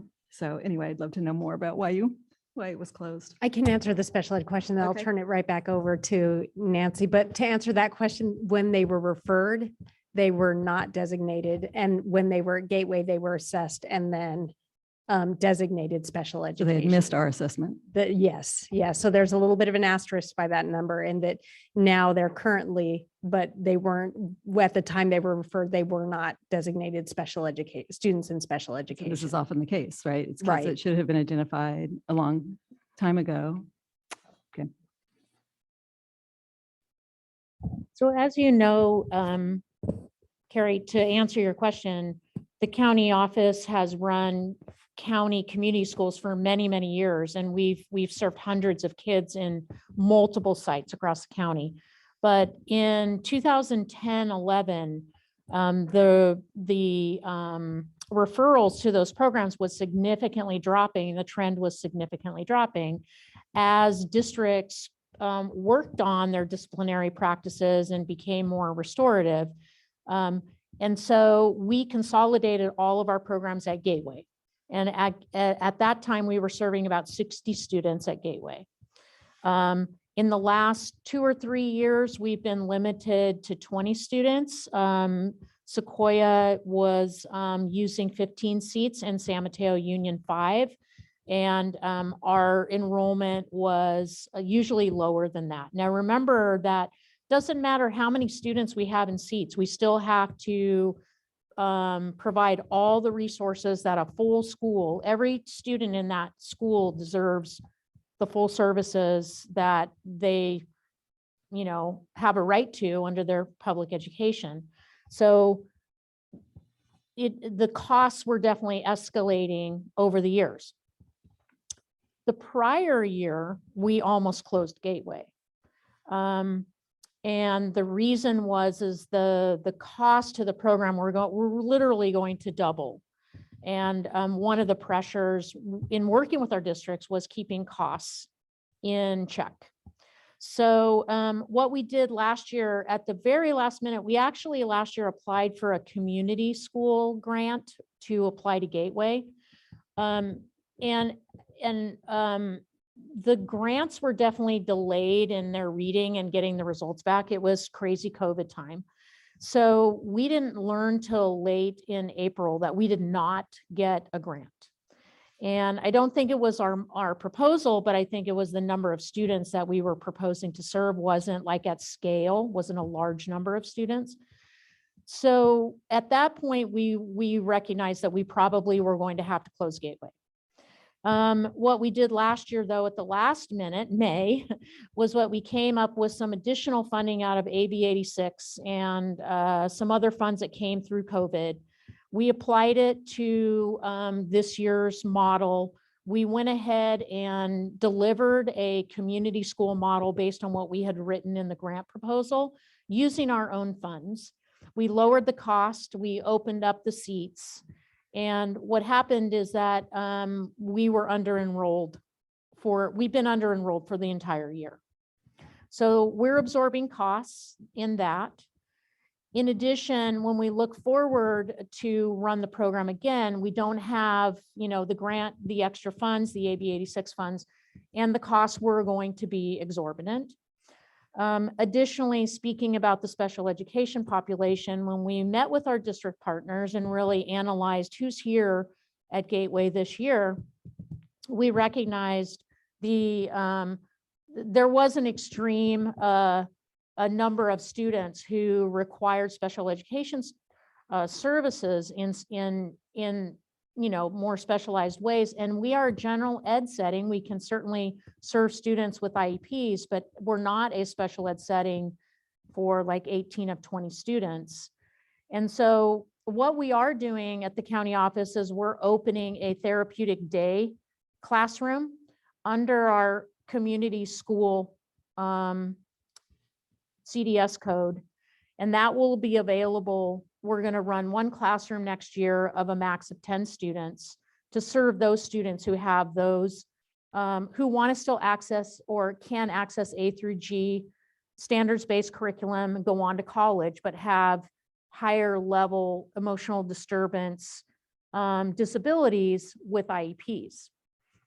So that will happen through the therapeutic day classroom. In the meantime, in order to continue to serve students in an alternative setting, we thought it was a great idea to go into partnership with one of our districts. And Dr. Williams and I had many conversations, but we are of like mind about wanting to provide every possible opportunity for every student to be successful.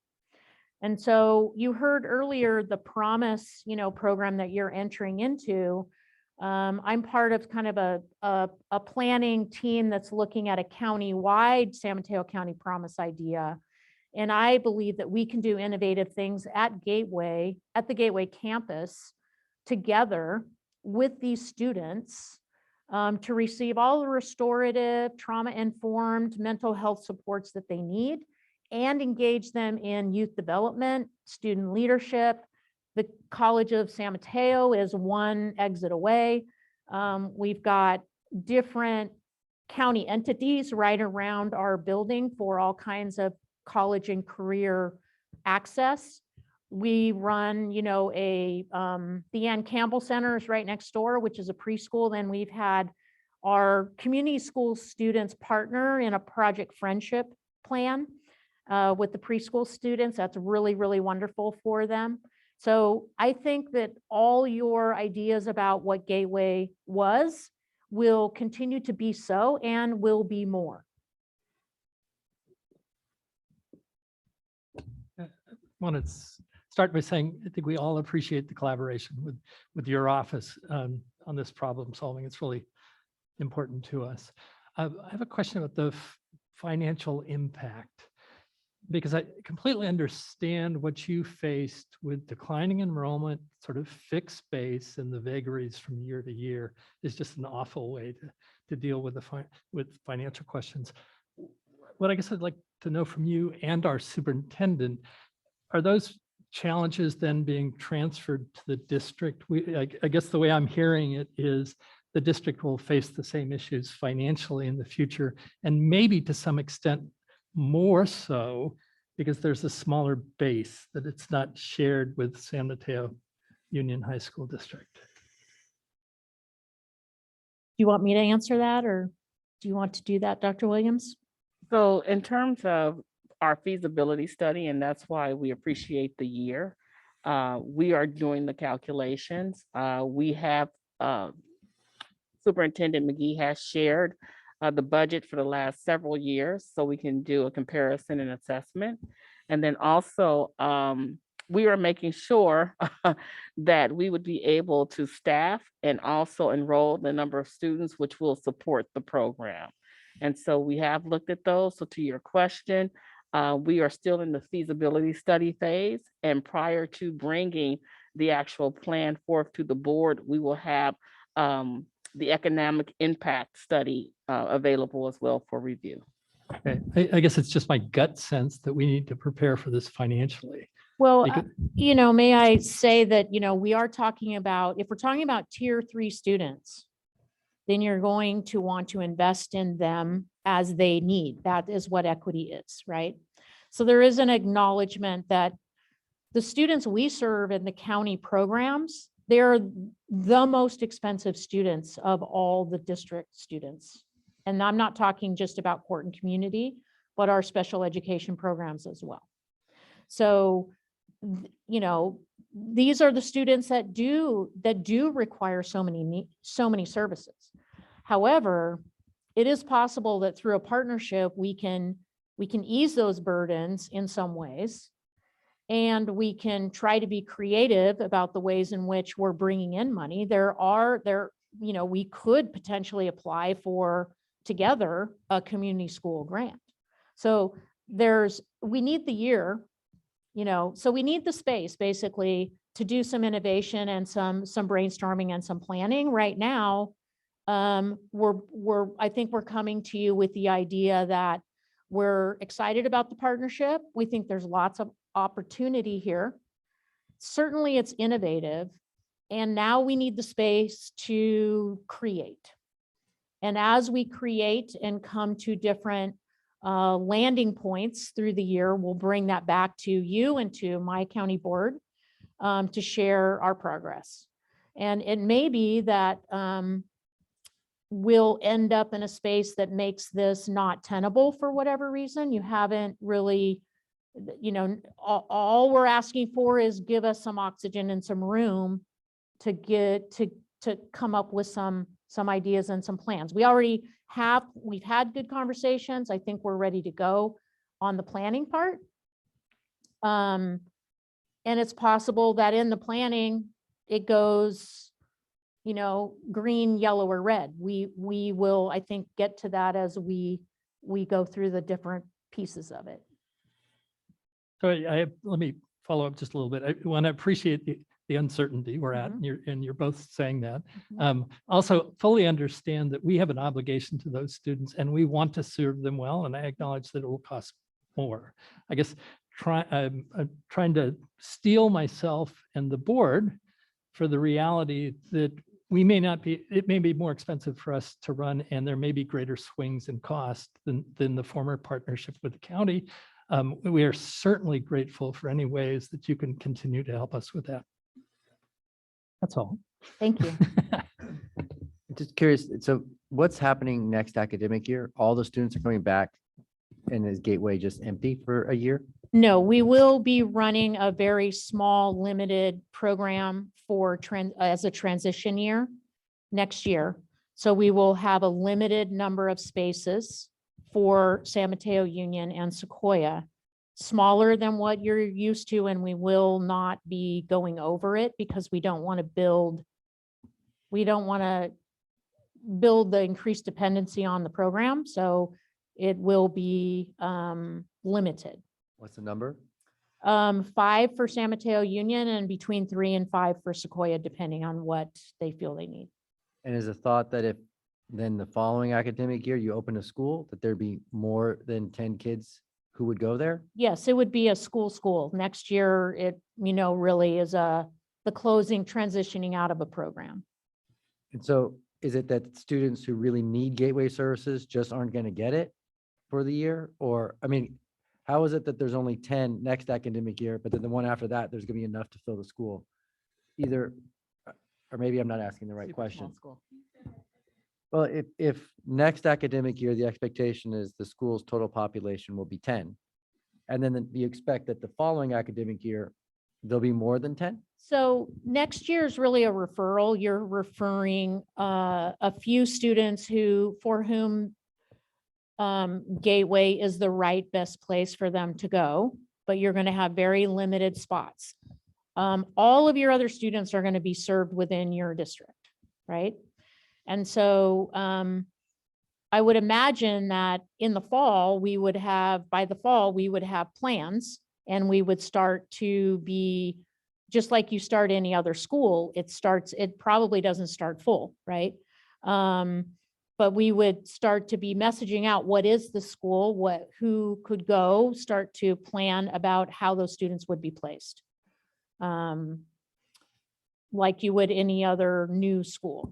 I don't know, Dr. Williams, if you want to add to that. That's absolutely correct, Superintendent McGee. We do anticipate that we are reserving the 5 spots for students that otherwise would not be able to receive a certain level of service if we were to retain them. And so they would transition on to the Gateway program as it exists today.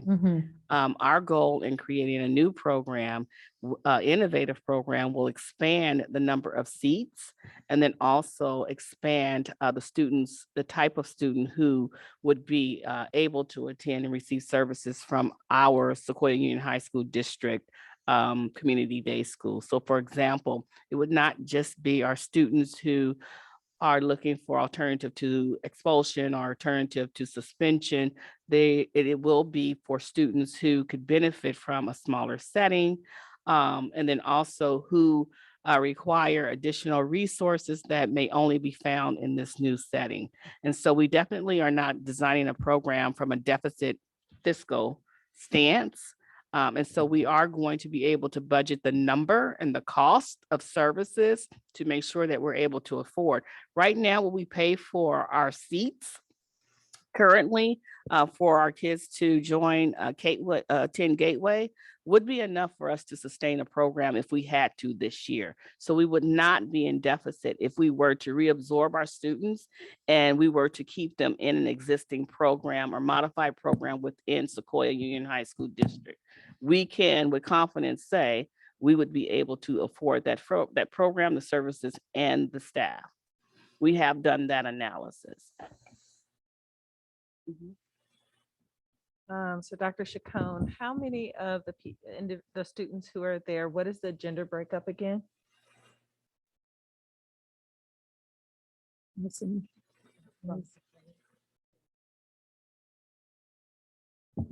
There's one female at the school right now. Okay. So it's 99.9% boys. Okay. I don't know, Rich, you the finance person, you're the numbers, but I'm just like, it sounds like 99%.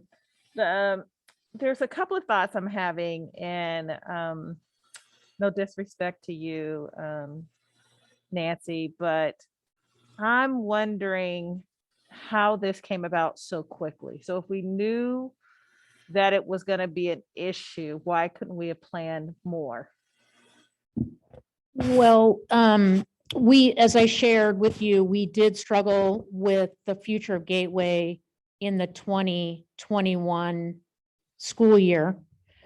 Our district partners were very well aware. However, as you recall, we were deep in a pandemic. And I would say that that was definitely clouding the messaging and the conversations. There's no question. But I know it had been declining before the pandemic. The cost of it was high. There were some other factors other than the pandemic. Yeah. So what happened? Like I said, we put Gateway together in a new model, a new fiscal model this year, actually, and a new instructional model. We ended our contract with probation. We hired Effective School Solutions and brought them on board. So we switched the way in which we were delivering services. We upped the number of seats of students that we could serve. And we have been significantly under-enrolled all year. So we knew back last fall that we did not, A, have the number of students that we were hoping to have, and B, the students we did have were needing significantly different services than what we were staffed to provide. So when were we informed that the numbers were too low? We were communicating it in general terms through student services meetings, et cetera, not in individual conversations, but in general, all through the fall. And it is my error that I did not speak directly to Dr. Williams and Dr. Skelly when this happened. And we did take this to our board January 16th. As you recall, there were other things going on in January that definitely interfered with my ability to stay on this the way I should have. I circled back and apologized to both of those superintendents and then came and met with them individually in person. We did, however, feel that with Sequoia's seats and the number of seats they were using and the number of seats San Mateo was using, that January to August would have been enough time to pull back 5 students from San Mateo Union. So in our minds, we were communicating in January, but I did a poor job of alerting the superintendents, and that's completely on me. Okay, thank you for taking responsibility for that. I think in my perspective, it takes a while to place kids, and it sounds like the students there, and I'm trying to think of a very, I'm challenging myself to talk differently about our kids, but I know that the profile of some of the students, they needed a little bit more support. And so knowing that they're going to leave in 6 months, I would think from a parent perspective, I'm just thinking about me, I'm sitting in that seat of what does that really look like? This all sounds great, but like as a parent, that is a quick turnaround for us to figure that out. And I'm thinking about the impact on the student, regardless of how, sparkly the program is. We know that that first year is tricky, and it takes almost 3 years to get a program up and going, really to be at the full capacity that it needs to be in. So I'm concerned about those students that are there. I am also concerned that they're mostly boys. As a mom of boys. And so I'm thinking male achievement program. I'm thinking some innovation. I'm not for sure what those 11 Latino boys are. I don't know if they're new immigrants. Like I don't need to know all that. I mean, that's up to Janelle and all them to know all those details. But like I would think that we would need to do something that's a little bit more culturally competent, culturally responsive for those students, so that they don't feel like they were just transitioned back into school without really thinking about their needs and their communication. I'm kind of, no offense, Nancy, but I'm just feeling a little uneasy. Well, just know that when students are placed at Gateway, it's a limited term. So our whole goal is to transition them back to their districts. Yeah. And so I do believe that most of these students were due to transition back. Okay. So I know, I just, thank you so much, Nancy. Thank you for owning things. Thank you for being innovative and coming to our meeting. I still am a little concerned. I am concerned that 78% of those boys are Latino boys. And I don't know where male achievement, there's lots of strategies out there about that. When I went to CSBA, they talked a lot about boys achievement. I'm not for sure what that looks like so that they can get the resources that they need. So thank you, Nancy. Thank you, Dr. Chappelle. Can I speak to a quick point you made? And that's one, appreciating you owning up to the responsibility. I think we do too, because it's my recollection that this district has actually been in conversation with you and your predecessor, I think, and going back to superintendents on the challenge of running Gateway. And It's so, not a new problem. right. And it's not, it wasn't your, it's something we needed to work on together. And I think we were aware at some level that it was going to have to change. Mhm. I wanted us to bear some of the responsibility. I just wanted to say that we look at it as an opportunity, one, for our collaboration to address disproportionality by gender, by race and service need. And to your point, Trustee Stevenson is also look at a culturally responsive way of supporting our students and also our families. And you are absolutely correct. To make a swift transition, be it we absorb our students or reintegrate them in the program, that is going to take some work and some support. We do have those systems in place. We have made contact with those students and those families. And so for those students who, I think it's one or two who will remain with us in the program, they have been advised and support and resources have been provided. The other students or the remaining students have fulfilled their contract. And so we're very confident that they'll be able to re-engage in the regular school program with support. So I want everyone to understand we are not going to re-engage them without follow-up. And so that's the benefit of this year for us to design a program that is going to be unique to the needs of our students within our district. Because after all, they are our students and we welcome them and they are our responsibility. And we also welcome this opportunity to build a program that's going to be, no offense, just as good, if not greater, than the existing one, while making sure that it is economically sound as well as instructionally sound. Yes, and I would just add that we've been working with Sequoia and Jarrett and Alvaro and the team here for many years, really providing strong transition programs back into the district. And I know that, that is still in place very much and will continue to be the case with this group of students. But to Dr. Williams' point, this is the reason why we're in partnership, is because we need to do better. And that's what our conversations have been about. And we believe we can do better together. Ellen? I have one question with some follow-up and then a comment. And the question is, what is the anticipated role of the San Mateo Union High School District? Are they basically going to be a paying customer of what's put together through this partnership? Are they going to be a junior partner in the operation or actually a full partner? Well, as you know, Dr. Skelly is retiring.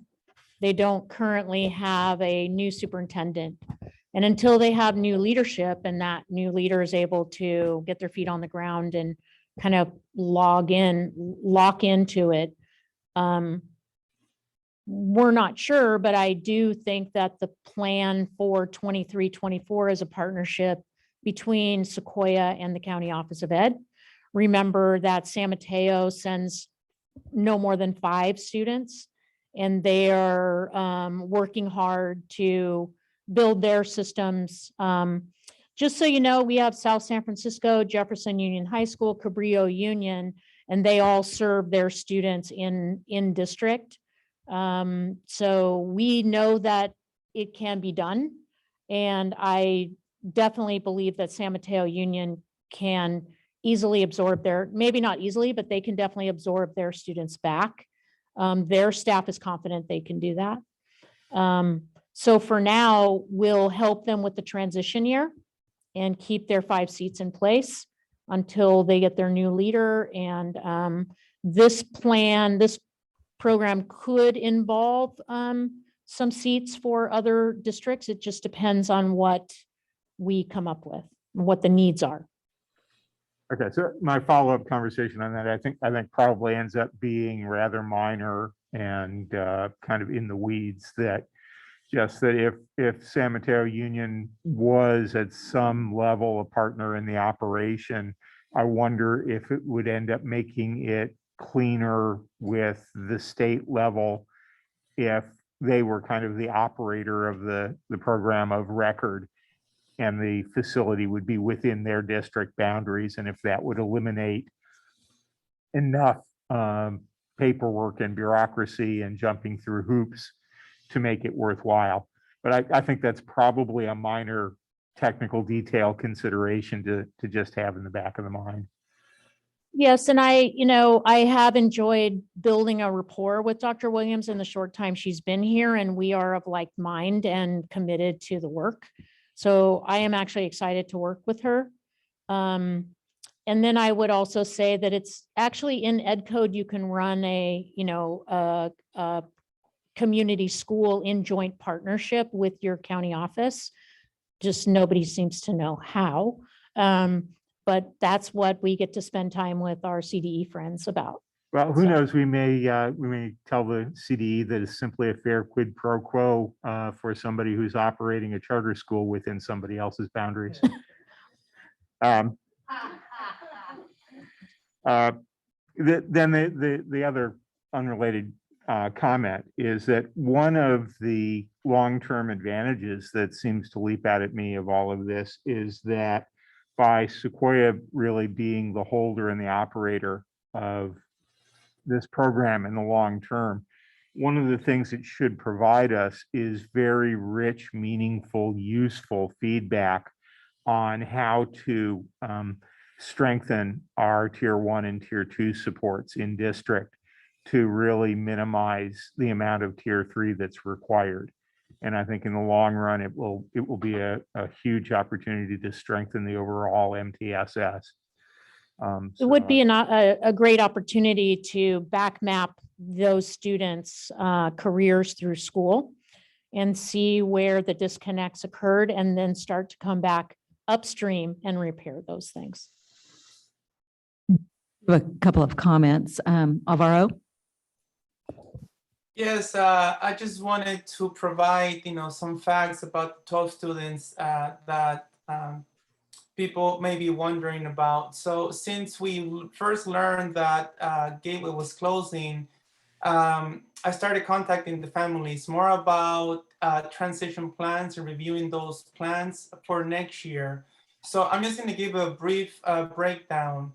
4 students transferred right after we were notified that the program was closing.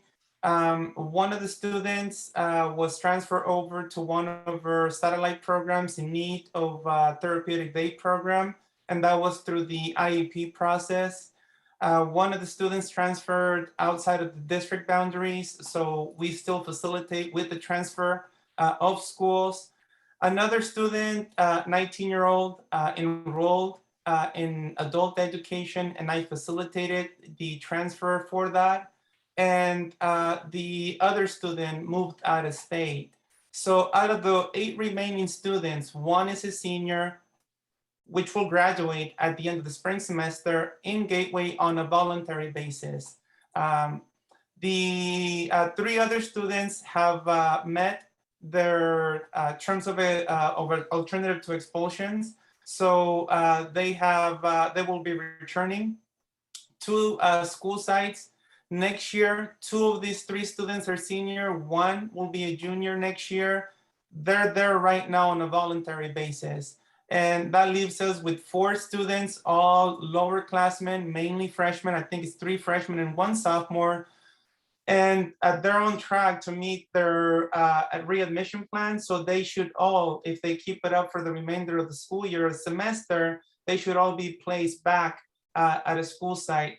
Just to kind of give a little background, whenever we start working on transitioning students back into our district, along with revising the readmission plans, I just don't appoint a school to the student. It's a conversation with the family. We look at location, transportation, environment, and resources, connections, and all of that, so it's really a dialogue between my office and the families. And I always say like, hey, give me your top 2 schools. And then I look at all the students coming back, and the idea is to really spread it, around the district. So if I were to anticipate how many students are coming back, to the district, I would say each school within our district will be receiving 1 student back from Gateway next school year. So we should be starting at hopefully 0 in the fall. Thank you for that. We also have a comment from Abby Corbin.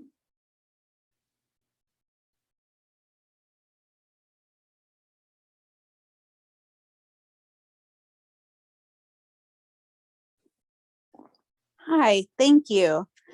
Just waiting for the unmute there. My name is Abby Corman. I am a Menlo Atherton English teacher, although formerly a Camp Glenwood teacher, Miss McGee. And I'm wondering, Nancy, for you, what does it mean that Sequoia district is like the most populous school district at the county? What does it mean for you that it's really our school district that's still needing this community day school?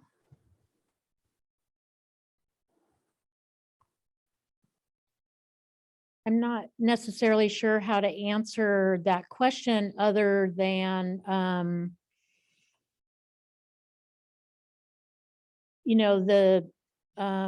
there's a big opportunity to talk about how the district can provide different services. So it seems that the district would really be interested in a partnership with the county office to run something innovative in a tier 3 setting. And so I explored that. Thank you. So I just have one more, I think, comment. It's more for the board. So I was really surprised that we sent 12 kids, or 14 kids last year and 12 kids have gone this year. So I almost see it. Some of my board colleagues have said, we have 0 expulsions, right? And so I had no visibility into this transferring of kids, right? And in my mind, there's not that much difference between expulsion and pre-expulsion because the kids have left our district, right? And with an expulsion, the board has that visibility and the board can reflect on the kid's story. And it's really important for the board to know these individual stories and to know what has been done and what we're doing. And to not have these stories, I think is a problem for us. And so even with pre-expulsions, I believe we should know about these kids, that we need to keep our eye on that. I mean, I had just no idea. Well, so I just do you remember last year, you were in remote learning and these students who came to Gateway were in person? They were Am I what? right about that, Jarrett? Last year, students at Gateway were attending in person while the rest of the district was remote. Yeah. So they were getting services that served them well last year. Yeah, and I know your service is good, but my question to the board, shouldn't we know whether it's pre-expulsion or expulsion? Shouldn't we have some report? Am I the only one that No, I seems think to want so. this? But I haven't been on here that long, so I don't know what we had before, but I would think, we're starting to get some of that information now. But I guess the question for you, Dr. Williams, what is going to be the process of letting us know about exposure?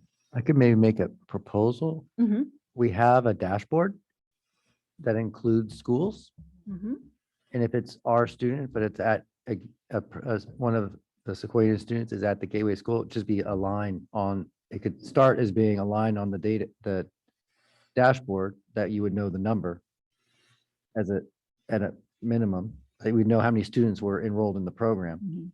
But you don't get the story. I'm more interested in the story because it shows it's really a dashboard into our restorative practices and what the sites are doing, right? And and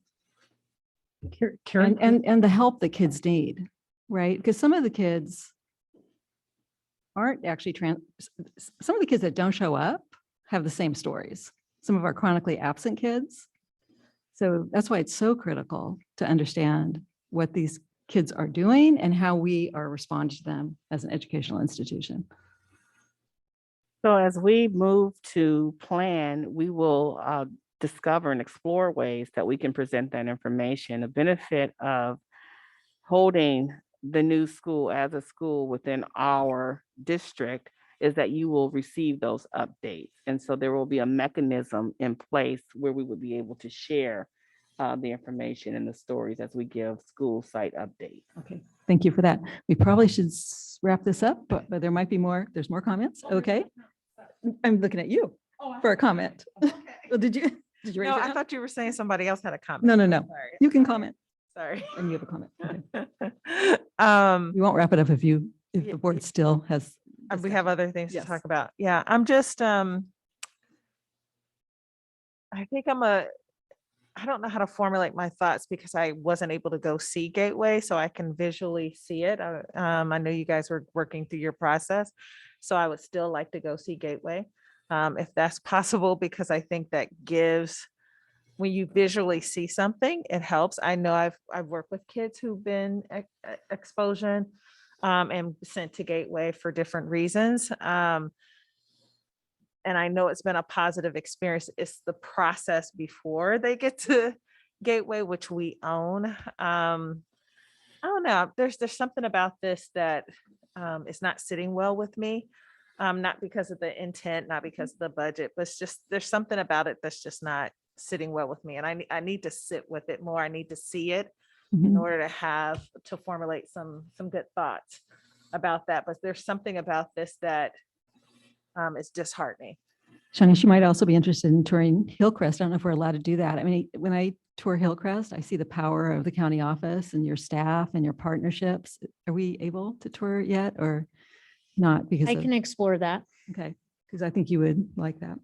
And I just want to say that I have complete trust in my staff, and that we have the brain trust and the expertise in collaboration with the County Office of Ed, that I'm more than confident that we will be able to develop a program that is going to meet the needs of our student population, and also in a way that is respectful of the timing, their transitions. Some of these requirements are by law that we have to do it.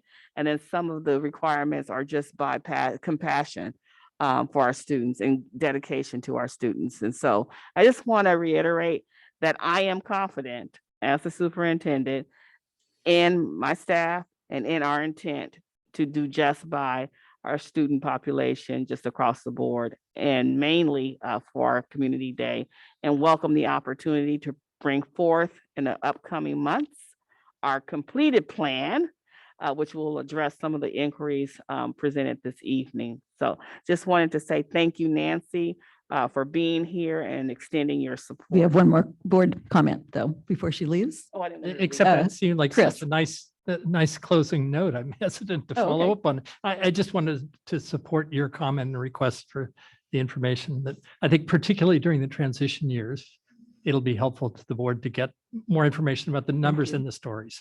Thank you. That's 3 board members that are interested. Yay. Okay. Thank you so much. Thank you. For the presentation, and thanks to staff for all the hard work. I think we should probably take a break. So let's take 5 minutes.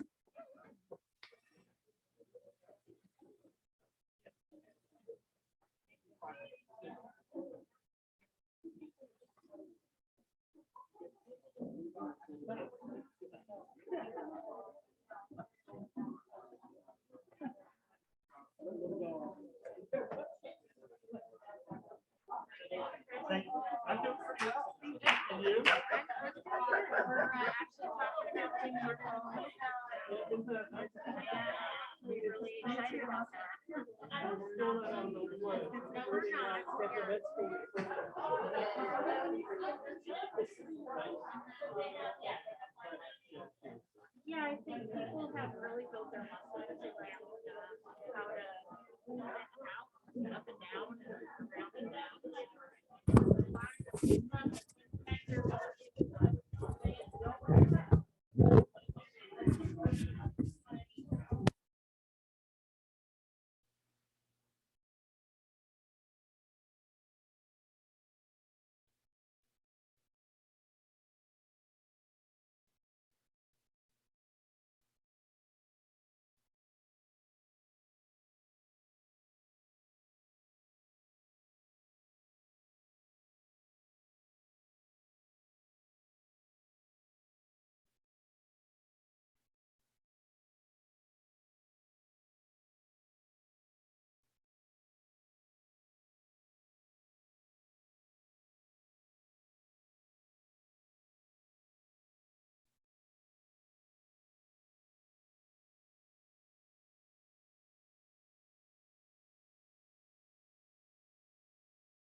integrated ELD strategies. Again, these should be ongoing measures that we take, but we do have a new one that is being added, professional development and coaching support for evidence-based practices for LEP curriculum and instruction. If you'll recall, Ms. Bugarini spent a whole lot of time leading the charge for our framework, for our LEP sections, for our ELD, excuse me. And now we're moving on to looking at how about LEPs classes. So that would be things like LEP history, LEP science. So second language learner, newer second language learner, we're all second language learners, newer second language learner classes that are not the ELD classes. So thank you, Janelle. I don't know when you sleep. I think you should stop hanging out with Vicky and Diana. The three of you feed each other's drive, and I am grateful. Goal 2, this was another one where the language was changed a little bit by the board, and we have reflected that in the document here, and we'll seek approval of that on our LCAP. And this is about equity, requiring strategic and sustainable action to meet the needs of every student and employee, and that we commit to design and implement structures, systems, and policies that achieve equity in our instructional, institutional, and employment practices. Lots of reasons for that. So again, I'm going to focus on a few things. Math placement based on 8th grade course completion is an item that is completed. That's what we do now. We did continue to refine the UC A through G course offerings for all freshmen and consider student choice in 9th grade science. And that ended up being by site what they felt was the better A through G class for the majority of their freshmen to go into. So those are both done. We've got 2 that we're working on now. We're working on the Spotlight College Career Readiness Guide for each student.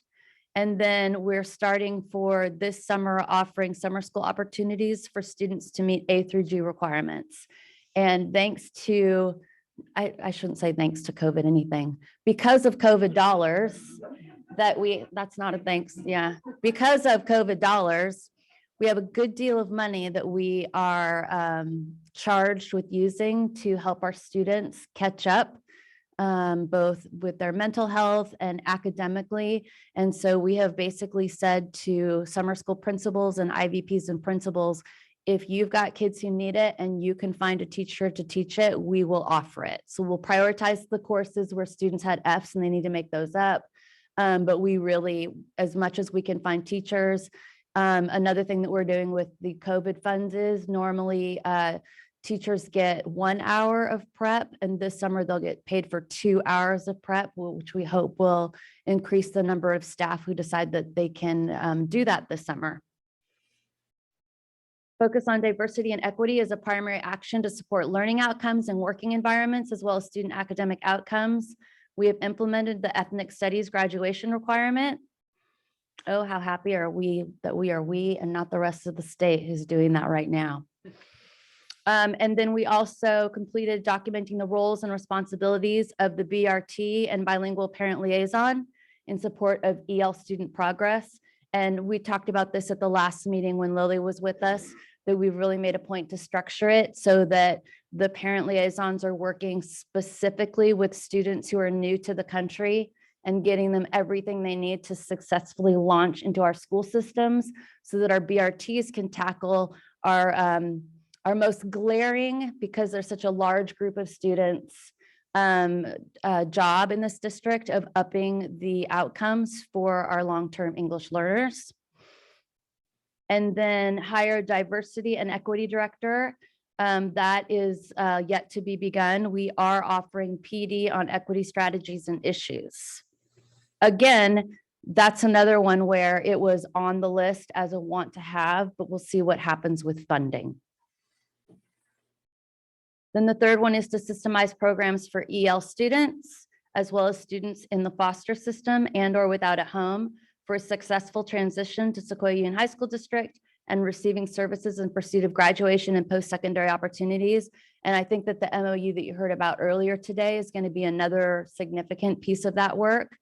But the protocols for the Newcomer Summer Center have been reviewed. Interesting anecdote. Liz forwarded an email to Cabinet earlier today that we've now had our second Ukrainian student enroll as a newcomer to the district. And those students have met with Lily, and of course she's been lovely and gotten them off to a good start. And then reviewing and tracking implementation of appropriate modified graduation requirements that meet eligibility based on AB 2121 and AB 167 is completed. And then implementing improvement strategies to address pupil outcomes for students with disabilities. We are looking into a district-run therapeutic extended school year in place of middle schools, non-public. So instead of a student who gets placed in a non-public at the middle school level, we are looking, Ilya's exploring the idea of offering our own. So can we help those kids to get oriented to high school by having them here a little bit earlier? Sometimes those students end up having to live away from their families, move out of the area geographically. We don't usually see that as a great outcome for a student who's struggling already. So that's something that she is hasn't started, but it's something she'd like to see happen. And then the increased district program options for students currently placed in NPS, such as Satellite and Satellite Plus. We have done that. And then new is increase opportunities for advocacy for English learners at IEP meetings and define reclassification criteria protocol to support students. And that one has come to be because as Diana has looked at our data, there is a very significant overlap between our EL students and our SPED students, particularly those who in our lower level reading classes. So we want to see specifically what can we do to support those students? How can we make sure that when we're at an IEP meeting, we're looking at their language acquisition needs and making those goals as well. And then goal 2, action 4, implement the improvement strategies to address pupil outcomes for students with disabilities. Consider and expanding training for paras and SKIAs on specific health needs. And then train teachers to effectively make accommodations and modifications. Train teachers to make accommodations and modifications is a recommendation of the co-teaching advisory committee that's been meeting for the last 1.5 years, and that will start happening this fall. Goal 3, Jarrett Dooley and team. This goal didn't get changed. Woo! The district will, that's because it was so big, no one wanted to touch it. Like, don't touch it. The district will ensure the well-being of students, and students will receive appropriate academic, behavioral, and social emotional supports, including full implementation of multi-tiered system of supports at all sites in the district. We had this goal last year. We gently are reminded by the county that we tend to do too many goals, but it has been suggested in a few different communities that I reviewed this with that they would love to see a goal for staff well-being. So I would have been not doing my job had I not said that. All right. And then coordinate practices and expectations of MTSS. My gosh, that's a big job. And it is in progress for sure. Same with analyzing and improving the efficacy of MTSS interventions and delivery. Liz, Jarrett, I'm glad I'm in the side of the house that has existed since the dawn of time, and my condolences that you are inventing a wheel. Happy to help in any way we can. And then the use of MTSS data system is also a work in progress. Integrating services for unduplicated student groups. And I did not mention Janelle and Alvaro, who work on all 6 of the goals. Thank you very much.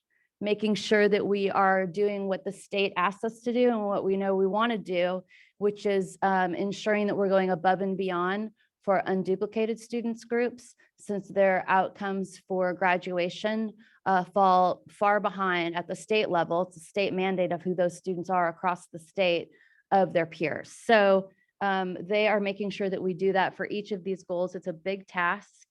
And the new one here is for English language learners, provide professional development on trauma-informed practices to LEP and ELD teachers. Oh no, that one's done. I forgot. Sorry, I misread that. I misread that icon. And they did. They've already done that. All teachers have been trained if they teach LEP or ELD on trauma-informed practices. And that was just this year. Goal 4, slightly altered. The district will support and promote successful student outcomes at the district. Oh, I thought I got rid of the alternative everywhere. I'll say programs. but it does say district small schools. District small schools, actually, I'm not going to change your governance goal. At the district small schools, Sequoia Adult School and alternative programs. And then we are in progress on an awful lot of things. As we all know, Simone Ritt-Kennel and her team have been working furiously to get tied where we want it to be. And they've made such monumental progress. But there are some other things that we wanted to see happen under this goal that are in progress. EPA and Redwood High School WASC action plans, supporting what those actions were. And you'll hear a little bit about that when we go over school plans in April, at the end of the month. Fiscal stability for Redwood High CT pathways is in progress. And then these are some things that still need to be started: an alternative education strategic plan, small school program planning, and small schools and program catalog. But Simone was a little concerned about all those haven't started yet. And I said, Simone, we all know that you have been very, very busy with the other parts of your job. So, and this is a 3-year plan, so give us time. Goal 5 also got altered. This got altered for a really happy reason, and I might just feel that way because it's my goal, but we talked about offering in-person instruction to students who wish to return as soon as possible. And the state said, actually, you cannot have distance learning anymore. In fact, you cannot have distance learning in any of your board policies. That term is gone. And so we revamped it to say the district will offer you revamped it, in-person instruction to students building on innovative practices from distance learning. Enhanced summer program, again this summer. ELD summer enrichment program, again this summer. Continuing to provide personal devices. Oh, I'm giving more play to mine. I'm sorry, I'll stop. So the new one here is, or the one we haven't started yet, is study best practices, data and community input about current course schedules and possible redesign to further enrich the student experience. The main reason we haven't started that yet is because we were busy getting everybody back into school. But the secondary reason we have not started that yet is because there was some fear expressed among some parents that we might be looking at doing long-term asynchronous learning. We are not looking at returning to asynchronous learning for even a minute, but we wanted to let a little time pass before we started exploring that again. That has come up in our LCAP community engagements, especially amongst staff and students about, hey, would you please look at that? Because a lot of what we were able to do during that time, and they weren't saying the asynchronous pieces of it, but the office hours, the opportunity to focus on getting some work done.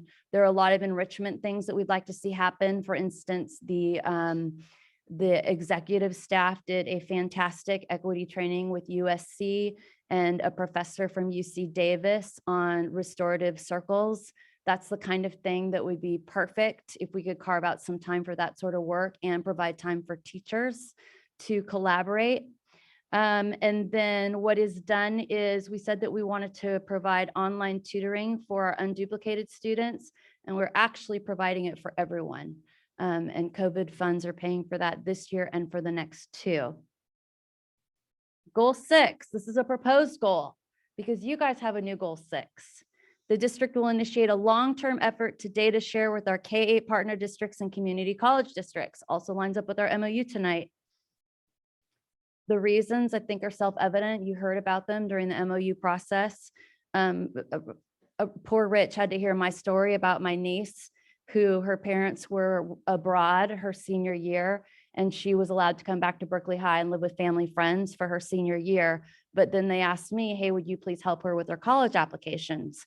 So we made an appointment to go in and meet with her Berkeley High counselor, who, by the way, I later stole. She was so good. I poached her for Sequoia High School.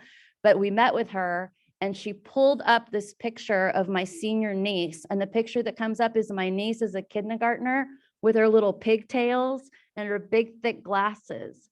And she scrolled through it really quickly. And I said, wait, would you go back to that? And it was all the information about her all the way through her experience in school thus far.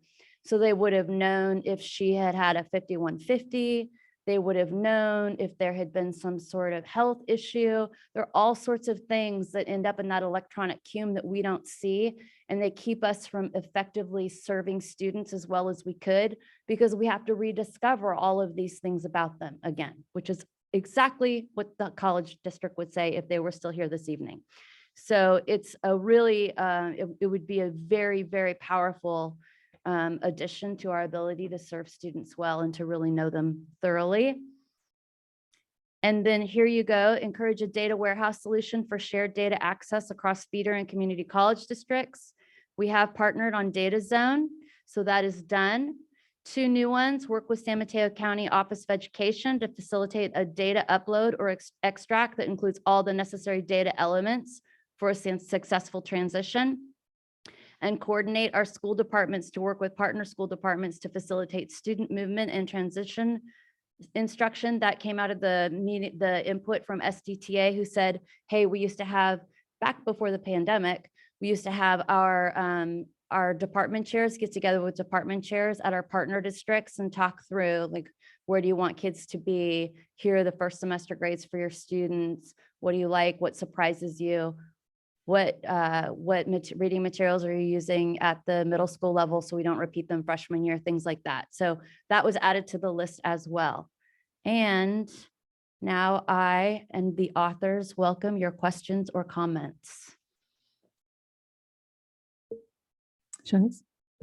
On one of the pages, you said one of the options was, it was the research option for possible, I'm sorry, it was the research options for possible, it's not the last one, but a couple of slides beforehand. The research option for possible yes, what? Thank you. Okay. In that option, I wonder if it includes, I know one of the things that rung really clear to me, but I think the timing was difficult, was the collaboration time. Yes. Is that where that was coming from? Yes, it is. Okay. That's under goal 5. Goal 5, action 5. And would you be exploring like specific teaching social emotional learning skills during that time, possibly? That would possibly be a piece of it. Again, we haven't even started that yet. It probably makes sense for it to be a piece of it. We've also done things like we've been talking with the community college district about what are courses that are required when students get to the college level that they believe our students could access. And one of the things that they've said is your students who are seniors could access our UC A through G first year college class. So something else we could be doing during, and again, this is such early days. But students who are seniors could be taking that class in a 3-hour chunk, and then their English teachers for the other days of the week could be offering the tiered supports for students to do well in that class. So every student would leave us having had a college class and getting that grade bump in their senior year, which is pretty neat. Another class that we've talked about with them is career exploration. They see that at learning readiness and career exploration, which is basically a study skills and what might you want to do when you leave high school, and why might this matter for you, that students at Tide have done and EPAA have done that have been very popular. We're looking at the possibility of all freshmen being able to do that. There are things like, students sign up to go and hear a certain college come and speak in the Career Center. And, Carlos and the other 19 most motivated students at Woodside High School are at every one of them. But vast numbers, did I just stereotype you? Yeah, but you are going to the University of Hawaii. Yeah. And you've got the same kids over and over again accessing, good for them, all of these all this college going information. But if my friend's not going, or I don't have the self-motivation, or even know that I might want to sign up for that, I don't end up hearing it. We could have that as an option for students to do on that day. We've talked about office hours where students could meet with their teacher. So, everything from like, what am I on the Enneagram, and what does that mean for my interpersonal relationships? How do you write a resume? What are the 7 habits of highly effective teenagers? There's all sorts of enriching things that we could do at that time. I think for me, I was trying to think about when I talk to my friends who are professors at the university level, and how kids, students, let me quit saying kids, students are coming in with some of the social and emotional learning needs, how to deal with the stress, Yes. how to resistance with alcohol and drugs, and some of the other things that happen on the campuses. And I was hoping that that would be a strong consideration, maybe not for every week or whatever, but just more than like twice a year, you know. So I just want to, I actually think it's a really good idea because it gives us space as long as it doesn't take away from our credits and our hours and things of that sort. Right. So, Absolutely. thank you. And counselors have, I think we all think it's a needed. I mean, we all talked about our fear about learning loss when students got back from the pandemic. And while there was certainly some of that, the far bigger piece was the social emotional support. So yes, it is intended very, very, very early on, without any committees, without any input groups, that would be something that would happen on those days. And college and career advisors, or excuse me, our counselors really long for that time to meet with students and groups of students and go over, here's where you are in your UCA through G, et cetera. Diana?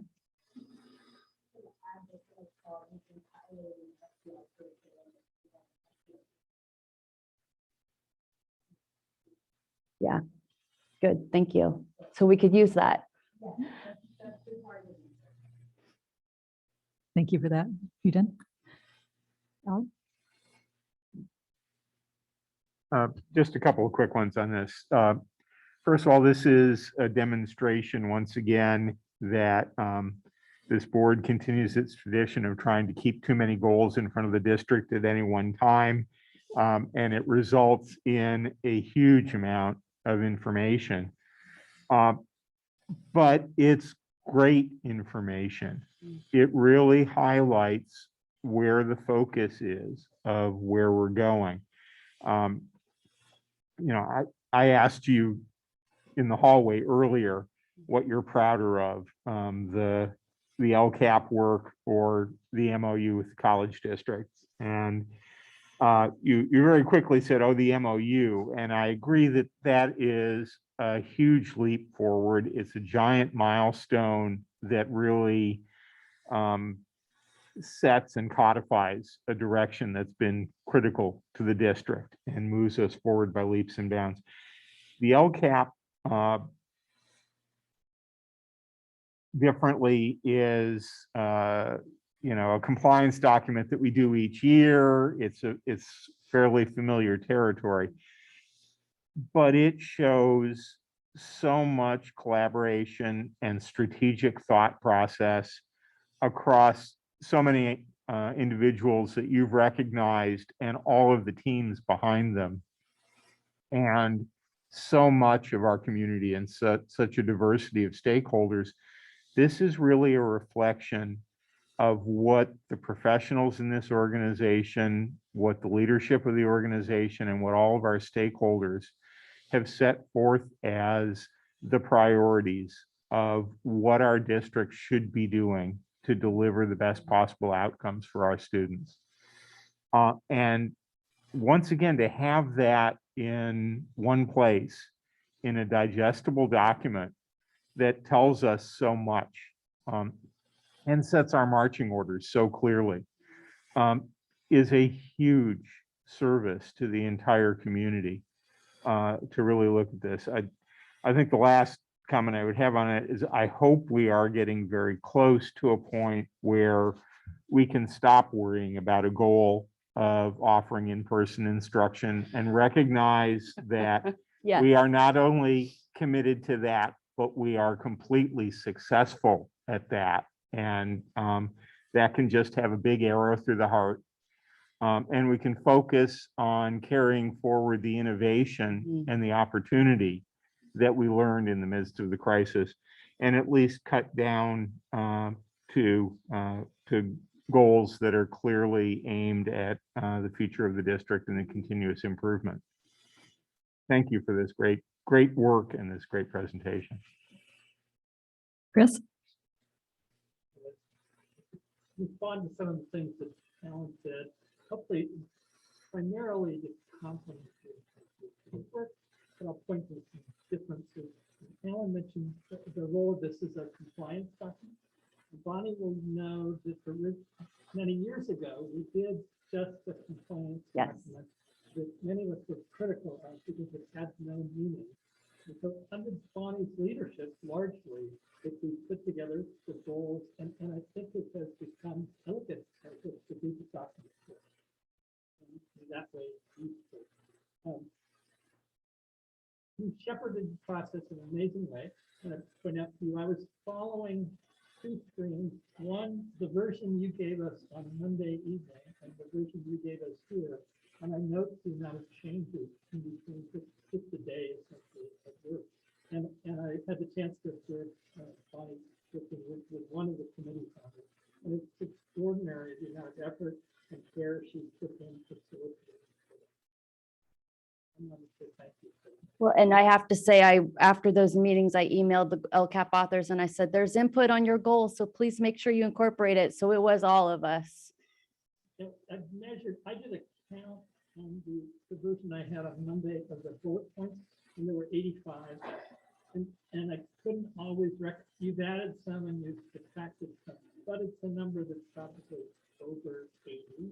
One want to recognize that effort putting that together, but then ask the question of you, is that too many? Would we be better off? I know we're a big district with lots of people.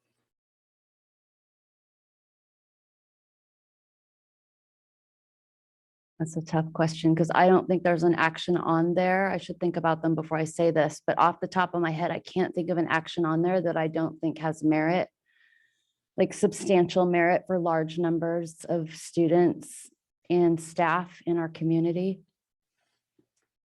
Yes, if we had fewer actions, we would do a better job with these actions, but I think we'd have major holes in, I think this represents what we need to do to move it to the next level of experience for our kids. Thank you. Thanks for that clarification. Okay, we do have a couple of public comments. Edith Salvatore.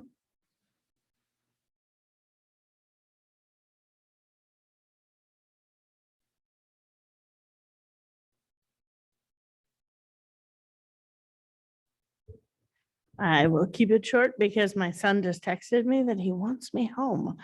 I want to thank Bonnie for mentioning the input that SDTA gave and everyone for incorporating things about staff wellness. I will say the realization Monday afternoon in looking at the governance goals that attract and retain highly qualified teachers is somehow not a goal of the district and the governing board anymore was a gut punch. In a year when today on April 9th, we already have 46 of our certificated non-management staff, SDTA folks, who have made it official with the district that they will not be returning next year. That is 7% of our teachers, counselors, librarians, psychologists, speech and language pathologists, and everyone else who is giving direct service to students. I can understand that the county thinks you have too many goals, and the more goals you have, the thinner that the attention gets to them. But the message it sends that for, I would say, 20 years in this district, goal number one was attract and retain highly qualified staff. And somehow that fell off of the priorities for the governing board. Teachers feel that, whether or not it's intended, whether or not we know that that goal isn't there anymore, we feel that retaining us is not a priority right now. And none of those action steps for all of our students and our community members can happen if you are having to train 50 to 100 new people every year as we bleed staff because we're burning them out. Thank you. This is why we need public comment. Thank you. I have a question. Uh-huh. I thought it was, nothing against Edith. I thought the goal was here. I was just thinking, I don't remember how we dropped it. So that goal went away a year ago. Pardon me? So that goal didn't leave this year. It wasn't a goal in last year's LCAP either. It should be represented in an action item somewhere in the document, but it was before last year. It was, every 3 years we redo the goal, the LCAP, and it was a goal in a governance goal as well 2 years ago, but it hasn't been. It wasn't last year either. Yeah, I was looking at goal number 2, because I know we put it under equity, and I believe Dr. Sean had restated it. I don't think it was explicit in the sense of we're going to retain, but it does say equity in our instructional, institutional, and employment practices. And so I wonder, because I do agree with you, Edith, that we need to retain people. And I know I've been, concerned about the mental health piece and retaining staff and recruiting staff. So I thought it was embedded in there. So am I incorrect in thinking about it in that form? I'm looking at my colleagues.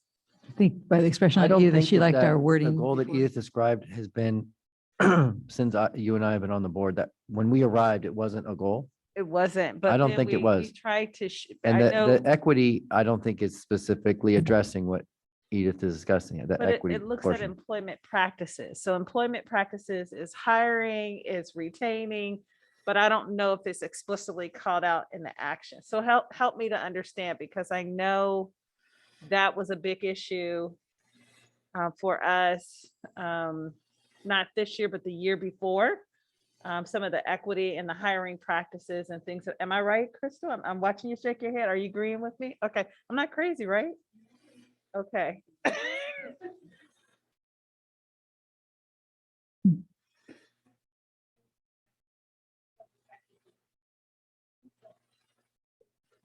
It's different. Okay. Okay, any other comments? All right, thank you for your work. Thank you, Bonnie. I thought, oh no, I'll just keep thinking. Maybe I remember it differently. I'm sorry. Okay. Okay, moving on to discussion items. Item 14. Oh no, that's not right. I'm getting tired. Action items. Number 15, the adoption of resolution 1711 regarding AB 361, the authorizing use of remote teleconferencing for board meetings. All right. Hello, good evening. So just a little bit of brief background on this for those watching the board meeting this evening. AB 361 was intended to assist boards in proceeding with their meetings in a legally compliant manner. Essentially on September 16th, Governor Newsom signed Assembly Bill 361 into law, which amends the Brown Act to provide some relief from its teleconferencing requirements when there is a declared state of emergency. So there are specific provisions to the Brown Act that boards need to meet in order to teleconference in. And it has to do with being in a proclaimed state of emergency. This was enacted, but as part of AB 361, every 30 days, the board must make the following findings by a majority vote in order to continue it. And that is that any of the following circumstances exist: that the state of emergency continues to directly impact the ability of its members to meet safely in person, or state or local officials continue to impose or recommend measures to promote social distancing. So with that, this is an opportunity to for the board to discuss and make a decision on that. Just if they're going to continue that, just to have that as a tool that they can use for meetings. And if needed, I did bring COVID data because that's the state of emergency that it was initially enacted for. So if you need that, I can come up with that. Okay, thank you. Comments on this? Question, does this only apply to the 5 of us? Because everybody else could participate remotely without this, is that correct? This is for the board, exactly, for board Only about the members. 5 of us? Yes. Okay. Like I'll say to my colleagues, if any of you feel you're at imminent risk and you would like to participate from home, I'll support this. But if you don't, I don't think we should pass it. Okay, let me, so I voted with you last time, Rich. The condition I'm thinking of that is different here is if you get COVID, and this happened to me, if you get COVID, you should isolate for a period of days, and yet you may feel very healthy. And under those conditions, a board member could participate. This would allow a board member to participate without exposing other members of the public and the board. And so for that reason, I've changed my mind on this and would support it. That's what I was thinking. I don't like the language. And I've shared this with Dr. Williams specifically, saying, this doesn't feel like it's the right language for the right time, but I can't change the law. So I feel that we need to have this in place, given just this week in my own personal life. I have people quarantining with infants and toddlers because they can't get out the house, and I have another person, well, actually 3 people in my life that are hospitalized, not hospitalized, but quarantining because of COVID. So for me, it just reminded me that there's exposure, and it doesn't mean that we can't participate because it's not hospitalization, but it does mean that I don't want to get my colleagues sick.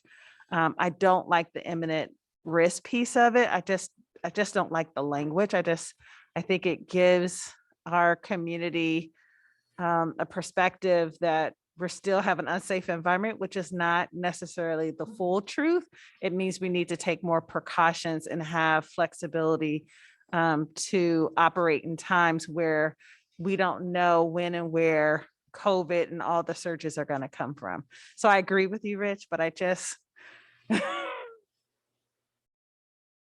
And I think for me, what we need to recognize as a board is there is a hypothetical imminent risk. And the hypothetical is, should any one of us come down with COVID, whether it is symptomatic or asymptomatic and detected, at that point, there would be an imminent risk that participating in person would endanger, indeed, the rest of the board. And I don't think the language actually states that, but it is a tool to be able to protect against that.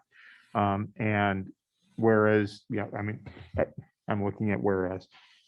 At this time, nobody on the board would say there is an imminent risk and we cannot participate in person. But I do think everyone on the board would say, if one of us was to be tested positive, that would represent an imminent risk. And operationally, we would want our board to be able to operate intact with the person presenting the risk being able to be remote. And this is the mechanism to have in place to allow that to happen. So for that reason, a little bit of holding my nose and supporting it, but I do support it. Okay. Is there a motion? And I'll second. Okay, all in favor? Aye. We need a roll call. Okay, roll call. Student Trustee Osuna. Trustee Thompson. Trustee Stevenson. Trustee Sarver. Yes. Vice President Ginn. No. President Dubois. Yes. Motion adopted, 4 yeas, 1 nay. Thank you. Okay, now, last but not least, speaking of staff wellness, I wish would have moved this item also to the top of our agenda, since principals have to get up so early and have such long days. But our next item is very exciting. It's approval of the employment of Gay Buckland Murray in the position of our new principal of Carlmont High School. All right, well, good evening, Board Dubois, board members, and Superintendent Dr. Williams. It is a distinct pleasure that we are recommending Gay Buckland Murray as a new principal of Carlmont High School. As part of the recruiting process, we sought input from Carmont stakeholders as to the characteristics of the new principal, and Gay met nearly every one of them. She knows the district, the school, and community, and has proven to be a thoughtful, caring, and strong leader. Through my interactions with Gay, she has always been focused on success and well-being of the students and staff. We look forward to the success of Carmont High School under Gay's strong leadership. And I know she's on Zoom tonight. I don't know if you want to go through the vote and see if she's available, or if you'd like to jump on them. Okay. Want to do the vote first and then we'll make comments? Do I have a motion? I move approval of the appointment of Gay Buckland Murray. Thank to you. Principal of Carmont High School. And a second? Thank you, Chris. All in favor? Gay, are you there? Oh, she does have her hand up. Am I getting tired? Can you guys hear me? Yes. Okay. Yeah, thank you for this. I am so honored to be given this opportunity to be a leader in the Sequoia Union High School District. As I've listened to this board meeting, and thank you for recognizing that I have an early morning. I do have a 7:15 meeting tomorrow morning. I will say there's been a grocery list of the things that I believe in as an educator and the reason I accepted this. When you were talking about the Promise program, aspirational leadership rooted in social justice came up. Inspirational pathways for all students were mentioned. A commitment to equitable experiences and opportunities for students was mentioned. Those are all reasons why I'm in this, not to mention at Redwood High School, the building and roofing of a chicken hotel. You know, that's why we're in educational leadership, or the joy of video traps for coyotes and turkeys there at MA. Those all come up. This all comes from being a leader in just a great district. But I also want to talk about how honored I am to lead at Carmont specifically, and how I know I'm in the right place to be the leader there.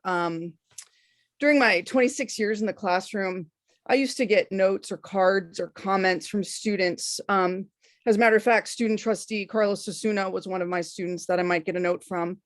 And those notes always used to make me feel like we, the students and I, were all working together in a positive direction.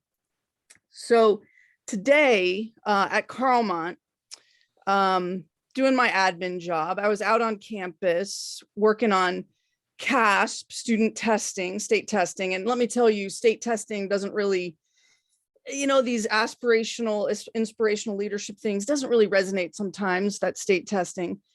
So I was out on campus and I finally made it back to my office after a few hours. And there on my chair was a note. It was a card. And the card was from one of Carmont's fantastic teachers, Miss Susan Gold. And in the card, she was expressing her hope and happiness about my new role as principal. And I think about that, and that note for me was an echo of those classroom days. The notes I used to get from students, and it echoed for me that feeling of knowing we were together, the staff, the students, and myself working together in the right direction. And so I want to say that I'm really excited to keep working with the Carmont community in that right direction. And I'm thrilled to be the next principal up at Carmont High School. So thank you all for your support of me.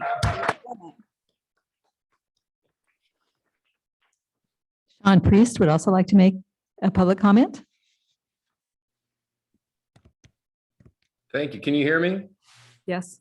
Awesome. I just want to, state for the record tonight how enthusiastic I am about this appointment. I think about Gay as a leader who really believes that all students should feel safe, should feel understood, should feel valued, that the curriculum in our school should celebrate their experiences, that learning should be fun.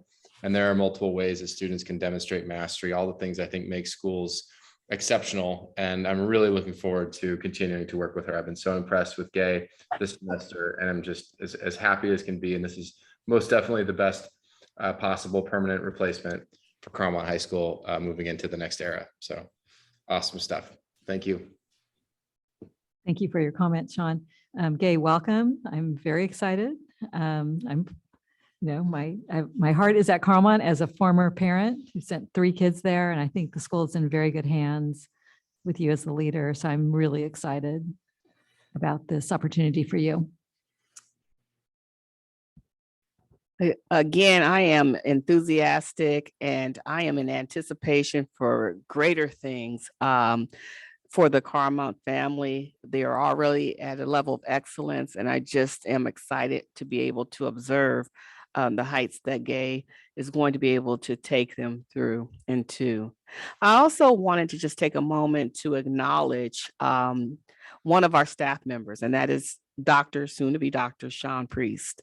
And a few months ago, when the vacancy had come up at Carmont, we had an option. We had an option of providing an interim to serve as principal, but we opted to have one of our veteran principals serve as a mentor, also a confidant, also a friend of one of our assistant principals.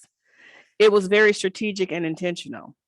Within our district, we're looking for opportunities to grow our leaders and to provide them with multiple opportunities to grow and to learn from one another. And as a result, we were able to have 2 assistant principals serve in the capacity of interim principals for the remainder of the spring semester, and then also have the benefit of the coach, someone to call on, to ask, someone to trust, and someone who valued their opinion. And so, Gay, thank you for accepting the calling. And then also, Sean, thank you for extending your leadership, your support, and your willingness to grow and to stretch yourself between 2 school communities with such grace and such professionalism. We commend you this evening as well in your mentorship and leadership. Thank you.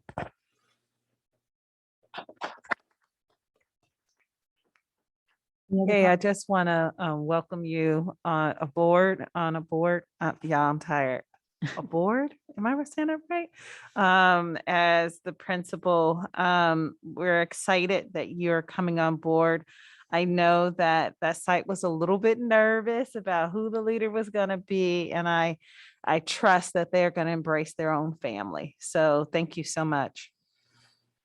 Thank you. Ellen? Gay, I don't want to ask you to stick around for all of our closing statements tonight because I know you've got an early morning. I will jump ahead slightly and say that I very much hope you'll be able to join us at the Celebrate the Music Festival coming up on the 24th. It would be a wonderful time for you to really step out in front of the community and help the Carmont community celebrate the school and your coming role in it. And on top of that, just I'm thrilled that to have you in this role. Thanks. Okay. With that, okay, you can go to sleep now. Oh, student trustee has a comment. Yeah, oops. Sorry, Madam Buckland, and she's always going to be Madam Buckland to me. I know she's Principal Buckland now, but someone's got to humble her.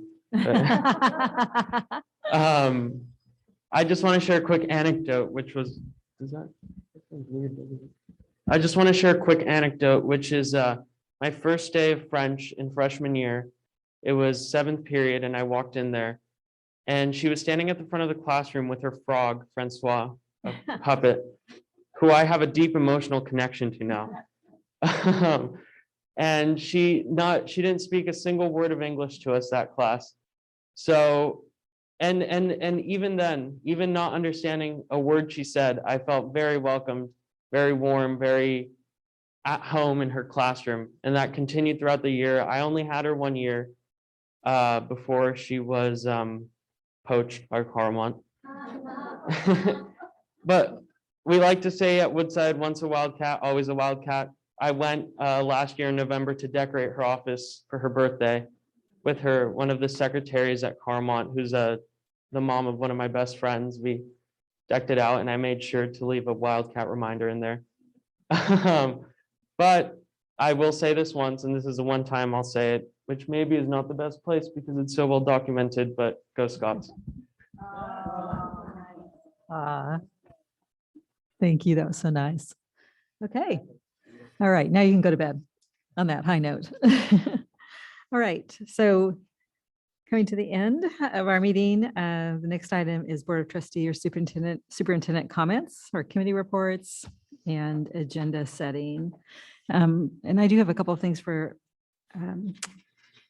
agenda items. I did meet with the teachers at Summit. And before I met with them, I was thinking that we really have not, I don't think we've done a very good job in our charter oversight the last couple of years. I don't even remember a board presentation.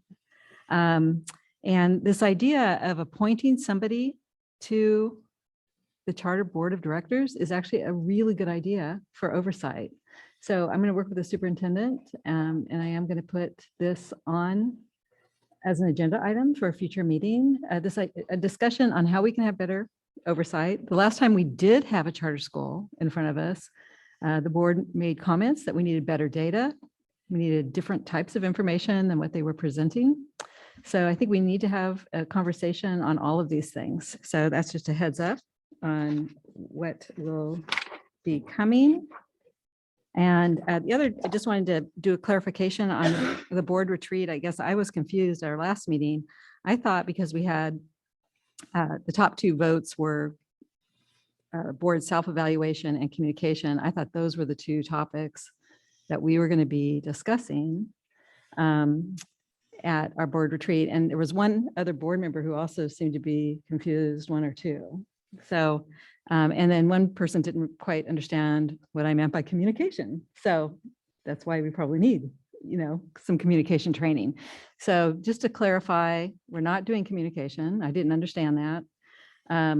We're doing superintendent evaluation with a consultant and we're doing board self-evaluation. So I just want to say I was a little disappointed. So I want to take back my enthusiasm because I really felt communication was, and when I talk about communication, it's style differences, it's intent. It's really getting to know each other in a communication way. And one board member thought I meant more, I think, general communication, like maybe PR communication. I don't know exactly, but it was really getting to know each other. And because different styles collide and clash, and certain styles blend really well. The way I describe it is there's certain styles where I don't have much of a learning curve. I just sort of instantly get the person and they get me. And then there are other times where there's more of a clash. And then when that happens, you don't understand the person's intent. And sometimes we stop listening to each other. This is really, really important for any board, especially a public body. So anyway, those are my two comments. Anybody else? So just quickly, I've had a chance to attend several performing arts presentations at Sequoia and Woodside over the past week, but most of my energy has been going into preparation for an upcoming performance event. I usually try very much not to focus on just one of our high schools at a time.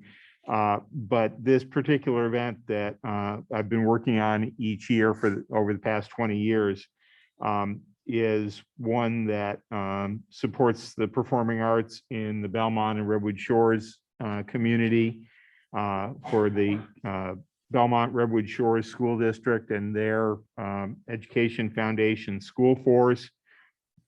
And it is called the Celebrate the Music Festival, which is going to take place a week from Sunday, April 24th in Twin Pines Park in Belmont from 11 a.m. to 5:30 p.m. And the key reason that I bring it here is that there are three major components to the festival. One is the young performers from the Belmont Redwood Shores School District, both elementary and middle school students who will be all over the festival. The other are community and professional musicians and performers who will be there throughout the day. And then the third component, and in many ways the largest and most exciting, is virtually the entire Carlmont Performing Arts program. There will be performances by the Carlmont Symphonic Band, the Carlmont choral program, the Carlmont Drumline, and the Carlmont Pep Band, which is comprised of the symphonic band, the concert band, the drumline, and the jazz ensemble. And altogether numbers over 200 students. And that large group has been challenged to a battle of the bands by the Stanford Marching Band. So we will have small but mighty taking on strength in numbers. And that will be a highlight to be long remembered. So it's really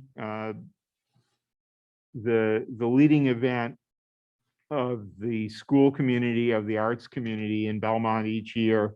And we're just thrilled to death to be coming back now after a 2.5-year hiatus, and just the tremendous way that Carlmont is going to be all over that festival and supporting it. So I strongly invite everybody who can to come out to Twin Pines Park in Belmont on Sunday, the 24th, and enjoy all of that entertainment and support our schools at all levels.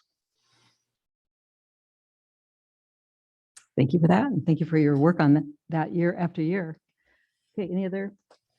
Rich? I just want to add to what you mentioned about the charter school. They're specific. My understanding from Edith's comment is that we have, and yours as well, that we have the option to appoint a board member to their board. I'd be interested in kind of understanding what the history is of that and why we haven't. If there's a reason that didn't happen, if that's been something that the district should have done all along, if you were actively made the decision not to appoint somebody at some point that either of you recall, maybe it's a question. Yeah, we didn't know. So go ahead. Yes, I would just say that we would want to review, I would recommend that we review board policy.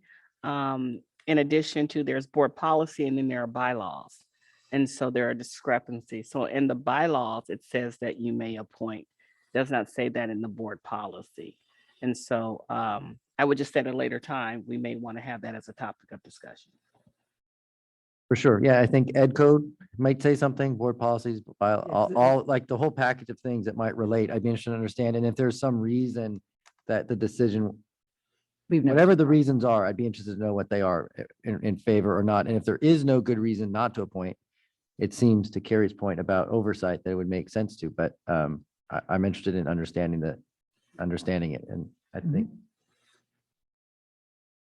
I was gonna say, I think early on, I was like, what is our process to oversee?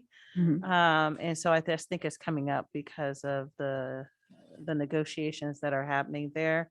But I just sent you all the board policy around it.